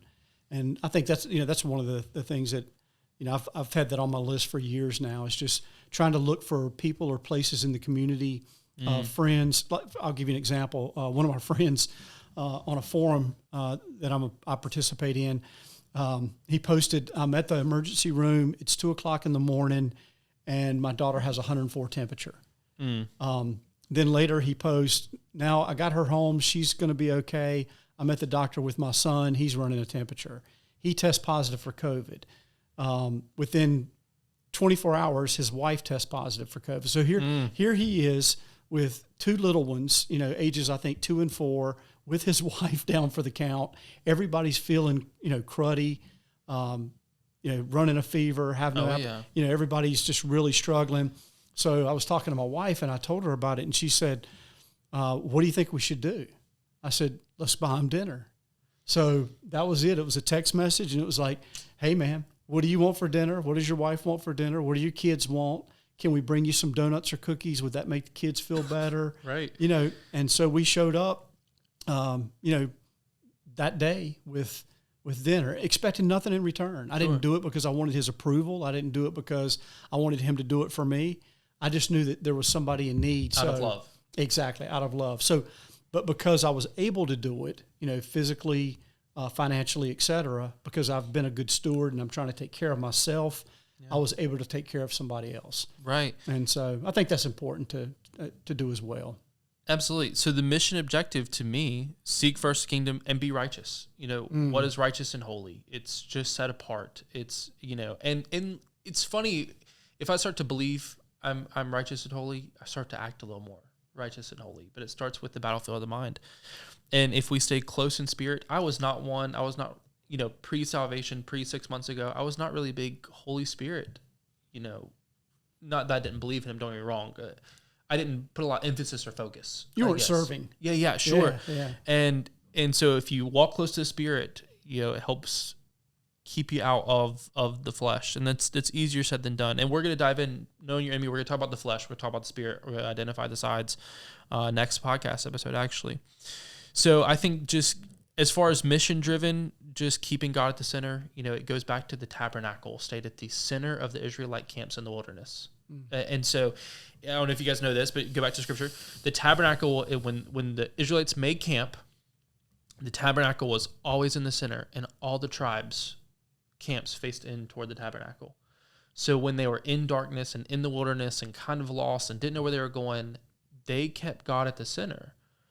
And that was their mission. They didn't know where they were going. They didn't have a mission. And right now, I'm in a stage of my life, I was talking to Rod about earlier, where I feel like I don't have clear mission in certain aspects of my life. And so I know that's been my big 2023 goal, is just take it day by day. That's what the Israelites had to do in the wilderness, is take it day by day, keep God at the center. And, I don't have a cloud by day and a pillar of fire by night. I wish I did. I don't. But well, you don't have it. You don't have it physically. Physically, right, yeah, right. That's what I mean. Yeah, absolutely. Yeah. I don't have it physically. That would be super cool if I did. Right. That would be awesome. In certain aspects. But at the same time, it's just funny because they may have wanted to rest on day 23, but guess what? That cloud was moving, and so they had to choose their marching orders, get up and follow the cloud for the day, and so I think just taking it day by day, I just, the battlefield of the mind, love God with all your heart, soul, mind, engage in the warfare of the flesh, engage in that daily war, keep the mental focus every day of, this is my marching orders. I very much relate to the soldier mentality. So, hey, I've got my orders for the day. Think about spiritual warfare and prayer, start to just be aggressive. I'm so bad about compromising, and very much was bad about compromising. Well, I could, do X, Y, and Z bad behavior, today, and maybe I'll do better tomorrow, or I haven't done it in 3 days. So, or I haven't read, it could just be me being lazy. I read my Bible 5 days in a row, and I just feel like going to bed tonight, and then the next day I'll do it tonight instead of waking up early and doing it in the morning. It doesn't have to be a bad behavior. It could be anything. It could be the way that you treat your kids. Punch in the gut for some of you guys. It could be anything where I'm quick. We all are so quick to make an excuse, to compromise, to shift our purpose, and to justify an action. And so I think what it comes down to me, is you have to choose a side. I wanted to play. I would have said 6 months ago, hey, I'm a Christian, and I'm close to God. We have a great relationship. And some of you guys have heard my story. You guys are close to me. And I talked about it in episode 1 a little bit more. But at the same time, I'm just fulfilling all the lust of flesh, doing all the bad things. And, I was completely, if you actually go back to it, and guys who know me as students, I'm like one of the nicest guys. I try to be loving, but in a relationship or in different aspects, even with myself in my own mind, I was a complete enemy of God, hands down. I would have said, I'm a soldier of God, I got this, but your actions didn't. Actions show what you believe in, and there's no middle ground. I wanted to sleep around with who I wanted to, and date multiple people, but at the same time get married and follow Jesus. You can't have your feet in both camps. Yeah, there's an old saying. I mean, it's okay for the boat to be in the water, but it's not okay for the water to be in the boat. I love that. And so we have to live in the world, and I think everything that you're describing is the world. And so absolutely. we have to put if we want to catch fish, we're going to have to put our boat in the water. But when the water starts getting into the boat, that's when you really need to check yourself. If you need to bail. Be aggressive. And, bail a little bit out. Get yourself back into a good position. Be aggressive. Work it out. Man, I just would not fight anything, but I didn't relate to it as a battle. Choosing to, not indulge in X, Y, and Z desire. That's a battle. I always looked at it as, okay, it is what it is. Yeah, but no, like if we really are soldiers, I wouldn't let an enemy take a city and be like, oh, cool, we'll take it back tomorrow. Like, no, then they're going to have IEDs and everything. Like, no, you just don't. You stop them from taking it today. And I think I tried to, I did not look at it as sides. And honestly, whether it's in your own head or not, there's two sides and there's no middle ground. You're either in the good side or the bad side. And if you're not living a certain way, if you're not believing a certain way, if you're not acting a certain way, you can tell yourself all you want to that you're a Christian or you're whatever. And I'm going to be a little more aggressive with you guys. I don't mean to step on your toes. You should just get harder toed shoes. But I can tell you, because I need to hear this, and luckily there's a few good guys in my life that spoke truth. Like Rod's one of them. You can't serve both sides. And I would hate, going back to operational standpoint, I would hate to serve America and the Taliban at the same time. I just don't know how that would work, and I bet I would be walking on pins and needles and be in utter turmoil every day, wondering which side's going to find out first. And that's about how serving both sides goes, I can tell you. And then eventually you go, well, I'm on side A. You're saying that you're on the American side, but you're planting IEDs during the day for the Taliban. Right. And then you're just so lost in deception. Yeah, so you end up being double-minded. Absolutely. Yeah.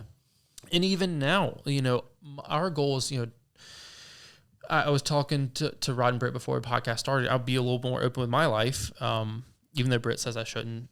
I'll be a little more open with my life. And, just recently, the last couple of days, first of the year, I was like, man, I really want the X to come back. And, I don't know what to do. And it's the end of the year. And I was hoping for, breakthrough and all this kind of stuff.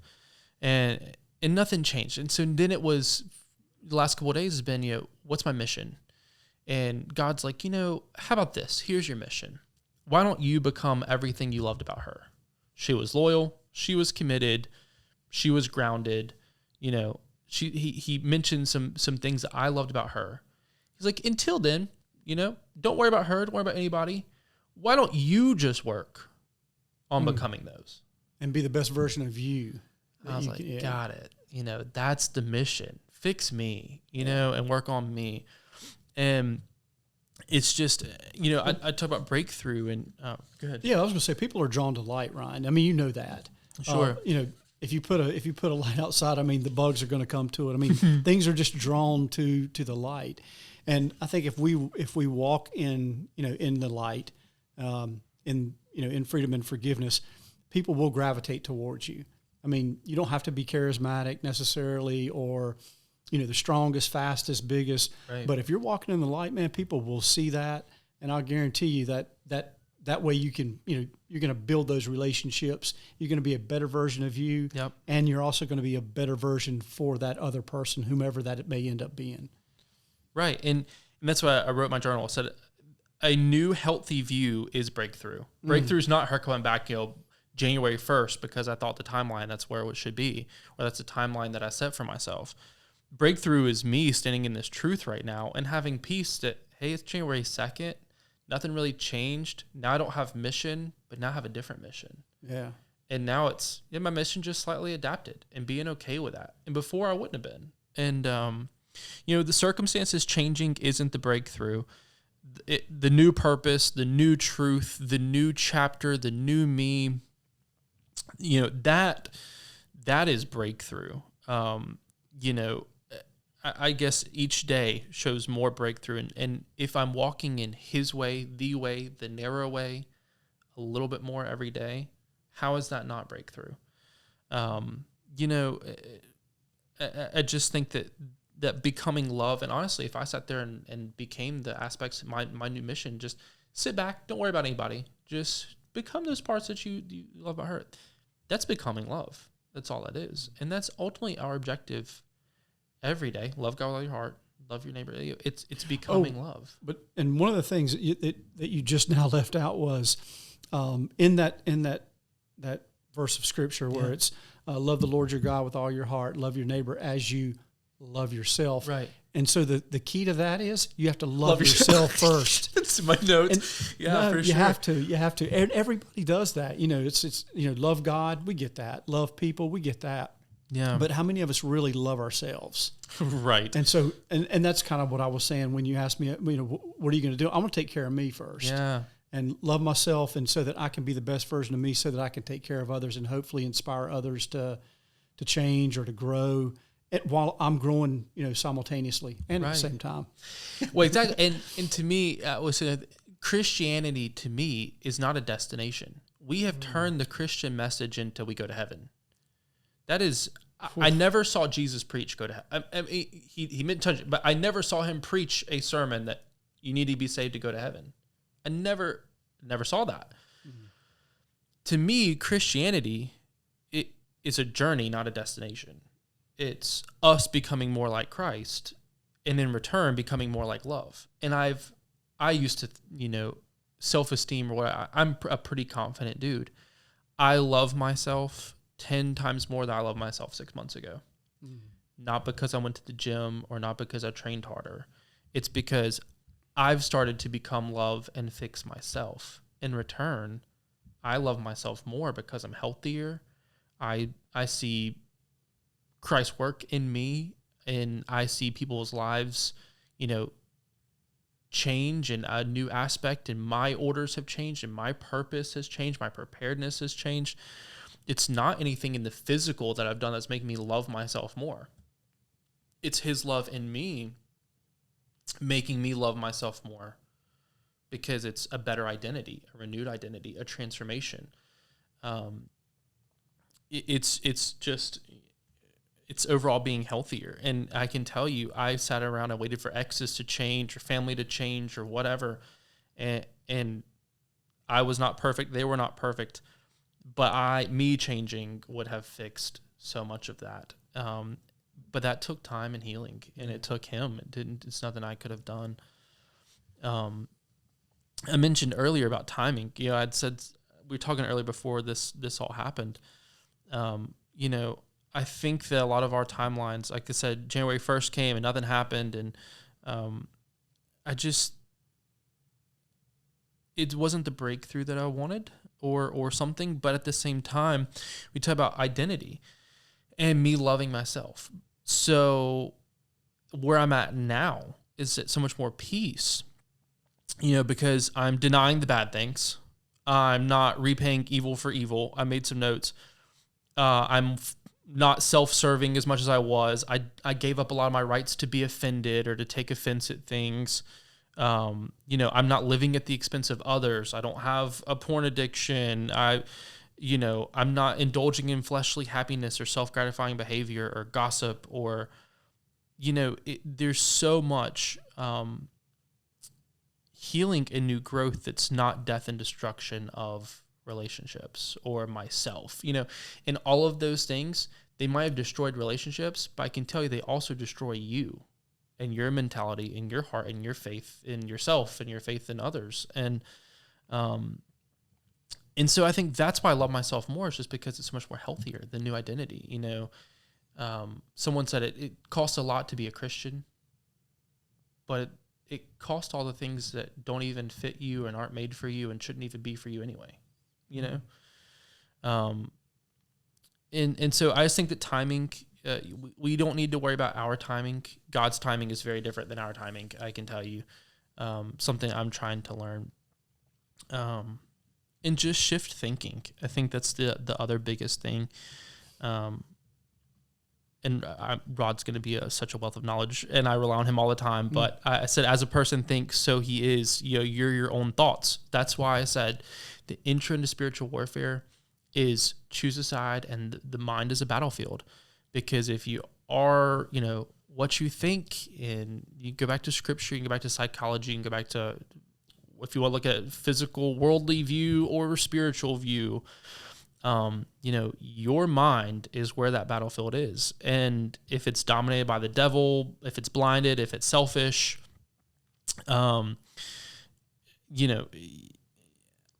just think that we're not going to live through that storm, and it turns into bad passions, trust issues. And then ultimately you end up disliking yourself and disliking your own actions. And so I think as you are, and how you think needs to change. It doesn't mean that those bad thoughts aren't going to come back. It doesn't mean that trust issues might not come back or control. However, if you don't give them a landing strip to land, I look at back to a physical battlefield. If I sit there and have some amazing anti-aircraft guns, when those airborne troops fly over and we're ready and we've got good defenses and we've got everything like we should, and we've flooded the fields and we've done everything we should be doing, it doesn't really give them a very good place to land their troops. But that means that our defenses have to be up. We have to be thinking of it like a battlefield. We can't be a peacetime airfield in a wartime. You know, and I think that's why we're told to hold every thought captive. Bingo. And I think that's that's one of the keys to spiritual growth. Is, I've heard people say this before. I sit down and read my Bible, and within 2 to 3 minutes, I'm thinking crazy thoughts, or I'm trying to pray at night. Oh yeah. And all of a video sudden, runs through my head. Exactly. I've got this crazy image that pops in, or whatever. And so going back to that scriptural part of hold every thought captive to the obedience of Christ. And so when you have those things pop in your head, you got two choices. You can either entertain them and give life to them. Yep. Or you can move them to the side, discard them, say not today. Yep. And then replace it with the truth, which is the Word of God. So I've turned into a madman when some of that stuff has happened, and instantly I treat that as an attack, and hey, it's an ambush to me. How do you defeat a near ambush? Hard, fast, assault through it as fast as you can. During my prayer time, or I was last week, was just having some communion time, and a video, started playing through my head. It's like, oh no, now you just hit me when I'm already ready. Like, you thought it was going to be an ambush. Joke's on you. You just ambushed, me in the best time. Oh, we pushed you that. Turn it into praise and, hey, turn it into thanks. I think that thanks is really going to, it could cripple us with anxiety or fear and go, oh my gosh, I'm saved. Why am I getting that thought through my head? Or, oh my gosh, the enemy just attacked me during prayer time. I must be weak, which is what used to happen. Heck no. I turn it into thanks, and I turn into quite an aggressive assault. So pick up that sword of the Spirit, which is the Word. So yeah. So I think for 23, I don't want to wound up spiraling. I don't want to think that God doesn't answer prayers, or I said earlier, if nothing happens in the relationship side, I would have looked at that 6 months ago as I failed, God failed, or somebody else failed. But I think it just comes back to trust and His plan, and He's got the battlefield strategy. We don't, and so I think that clarity. We all want clarity in our life, and I've said that for 23. So many people have even messaged me. We want clarity, and I said clarity comes, I think, with commitment and sacrifice. And sometimes we don't need clarity. Sometimes we just need to build our camp around the tabernacle tent. And just trust and take it day by day. I think we need to be intentional. I think we need to grow. I think we need to get priorities in focus. Live as though it's on purpose. Pray as though it's on purpose. Yeah. Live created for Him, by Him. I mean, if you go back to Colossians 1, I do think that it's going to be a year of trouble, but it's also going to be a year of breakthrough. And like I said, breakthrough might not be this massive miracle. It might just be the transformation in you. And honestly, transformation in you is probably the best breakthrough you can have, if I'm being honest. If I had to choose transformation in me or my wildest hopes and dreams come true in the last 6 months, I probably don't regret a mile of this journey, and probably would still choose it. Just because what it's going to do to yourself and your own identity and your own knowledge and your own truth and your own love. And so to kind of get close to finishing up on the spiritual warfare, I think you need to choose who you're going to serve this year. I think that now's the time to do it. I'm not saying if you see this podcast in June that it's not too late. Like I said, anything worth doing is worth doing poorly. Choose who you're going to serve. And when you think about that, you have to think about what each camp requires of their soldiers. So this is something that he's really put on me. I think that sometimes we look at the storm, we look at something that we think might break us. And I think a lot of things that I thought broke me were nothing but the biggest blessing. I worry about people carrying dead weight into 2023. I know you mentioned that earlier. Carrying baggage, carrying false identity, carrying that guilt, shame, condemnation. Rod said something earlier. It's like, I just want people to walk in freedom. So what does walk in freedom mean to you? It's so important, but what does walk in freedom mean to you? Yeah, so walking in freedom would be not carrying the condemnation, not carrying unforgiveness, not carrying negativity, but to walk in in God's grace and mercy. Yeah. So many of us do hold on to. I was talking to a student this week, and they'll forgive me for using this example, but it was, my family member X hasn't talked to family member Y in 10 years. That's how well they can hold a grudge. And it turned into a brag, I think. Wow. And I'm going, oh my gosh. And, very, what they would consider very solid Christians. It's like, man, I'm never saw Jesus act that way. I'm so glad he was not on the cross. It's like, you know what? These people hit me one too many times.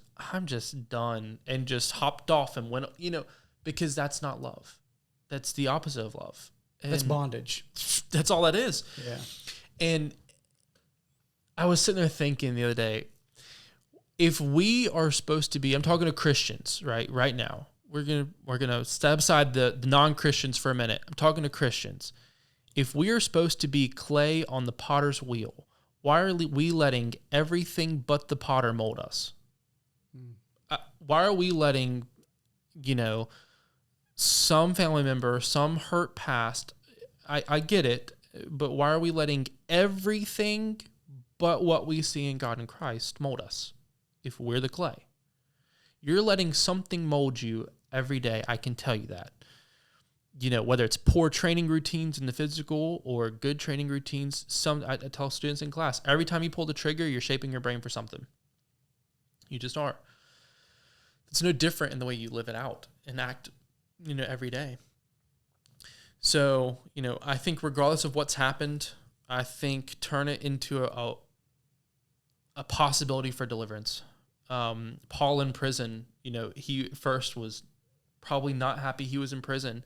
And the longer he was in prison, it was like, actually, I kind of like it because it's let me do this. And I think my singleness, it was exactly like that. I was, of course, not happy, but now it's,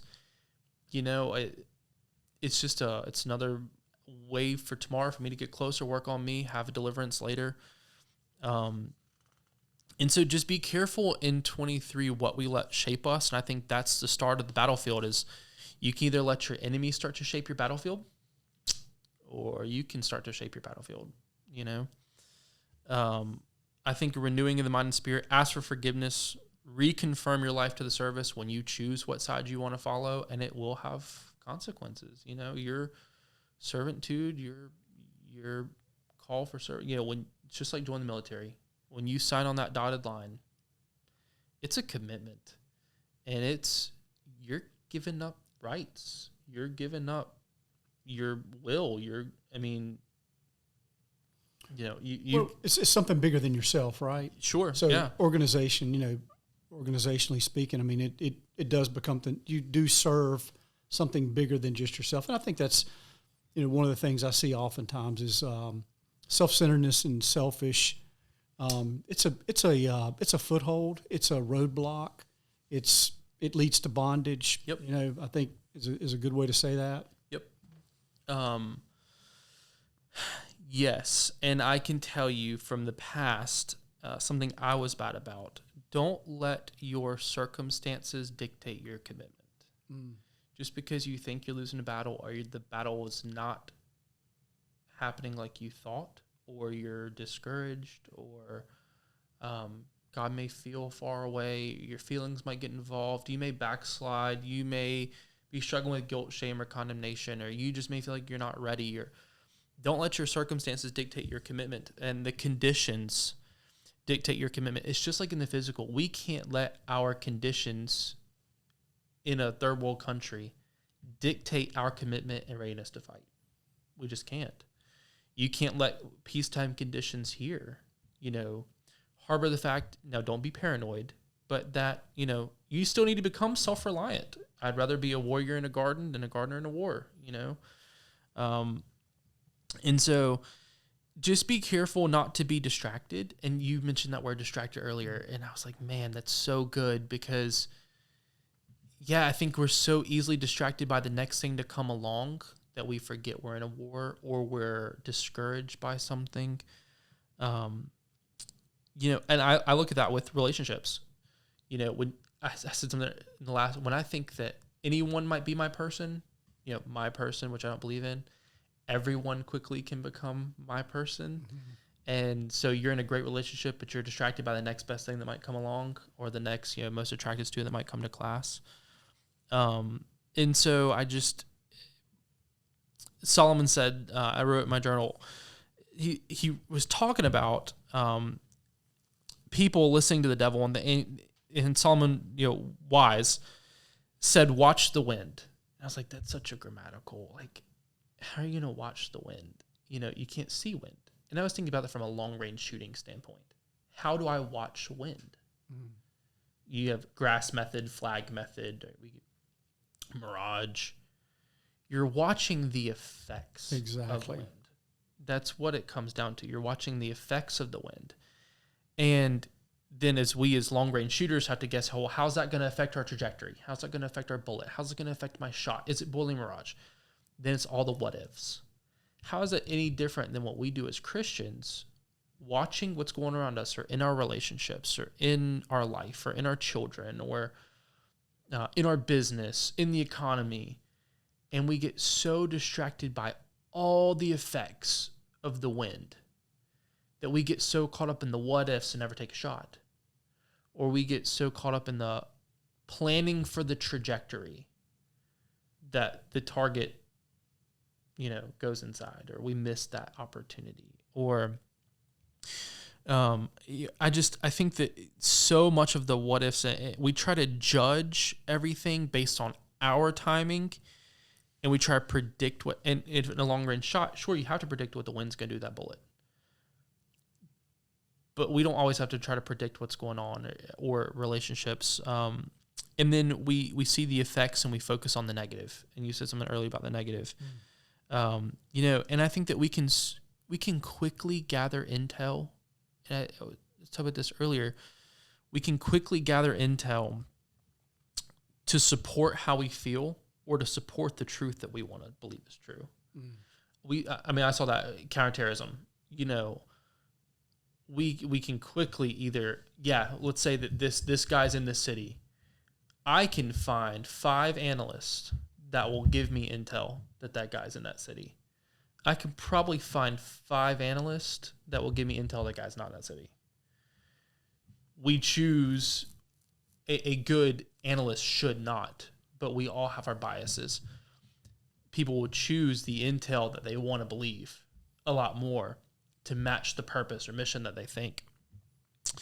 And so I think when you are gathering support, you're gathering your intel packet, you need to be careful what you're trying to prove.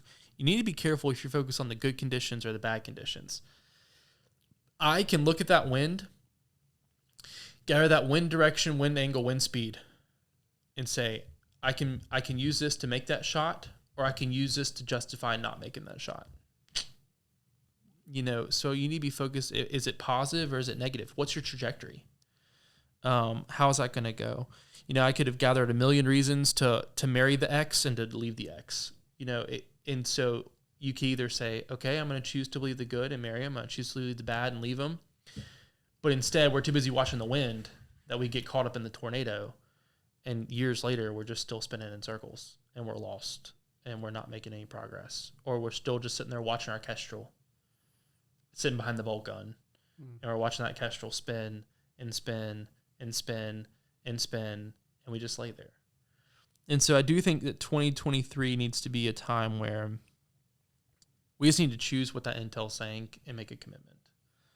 I think that God gives clarity plenty of times, but I think that commitment leads to that clarity. I think we all want a cloud by night, or a cloud by day and a fire by night. We all want a clear mission.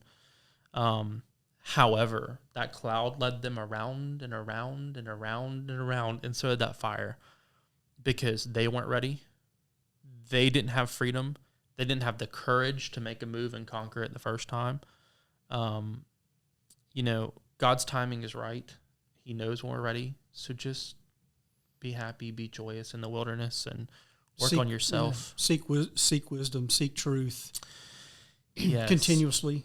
There's a reason it was called daily bread. It's Right. called daily bread is it has to happen every day. So stay in that, definitely. Yeah. So true. I just think that we need to make room. We need to make room for change. We need to make room for progress. We need to make room for what he wants.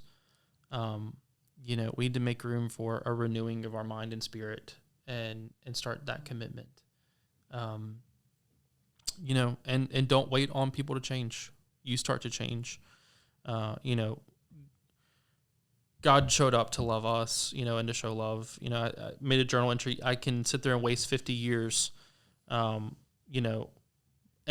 can be an enemy of God for 75 years, but the second you break, he's there to accept and love you. The second that and so, he's there. So people might say, well, I just don't know. I feel distant, or I feel X, Y, and Z. I just think that you need to work on becoming love and becoming forgiveness and accepting that identity. And then the battles, hey, sign your name on the dotted line. You're now a soldier in the battlefield. And so, you got to serve. So I think that's where we're at. I think that we need to conquer everything one day at a time and start to conquer that battlefield. And I think it starts with accepting it's a battlefield and looking at, so my spiritual challenge, don't be dependent upon conditions. Don't watch the wind. Don't reach a conclusion. Gather the intel and see what the conclusion leads to. But my challenge is going to be truly objectively look at your actions, compare that to Scripture, and tell me what side you're serving. I think that's going to be it's a hard one. It's a hard one. And then make a decision, because it is a choice. So you can't serve both sides. Make a decision as to which side you're going to serve and what's it going to cost you. Good challenge. Anything else? Any other challenge? Anything you want to add to that? No, I think that's a good one. Definitely. Yeah. Definitely. Any last words for first episode that we filmed in 2023? Man, I tell you, once again, great to be here. I hope you'll have me back for more talks on the spiritual warfare. It's something that, honestly, through the course of my life in different seasons, as I mentioned earlier, I've had times when I really felt defeated or beat up, and mentally, spiritually, and I can say that it's something that I've really spent a lot of time on. Just number one, recognizing that it is a spiritual warfare, and the battlefield is in the mind, and then what to do to get out of that or break those chains of bondage. So walk in freedom. Yeah, walk in freedom and forgiveness. It's yours, man. Yeah. Thanks so much for having me. I really appreciate it. Thank you for being here. Thank you. Guys, stay tuned for the next episodes on spiritual warfare.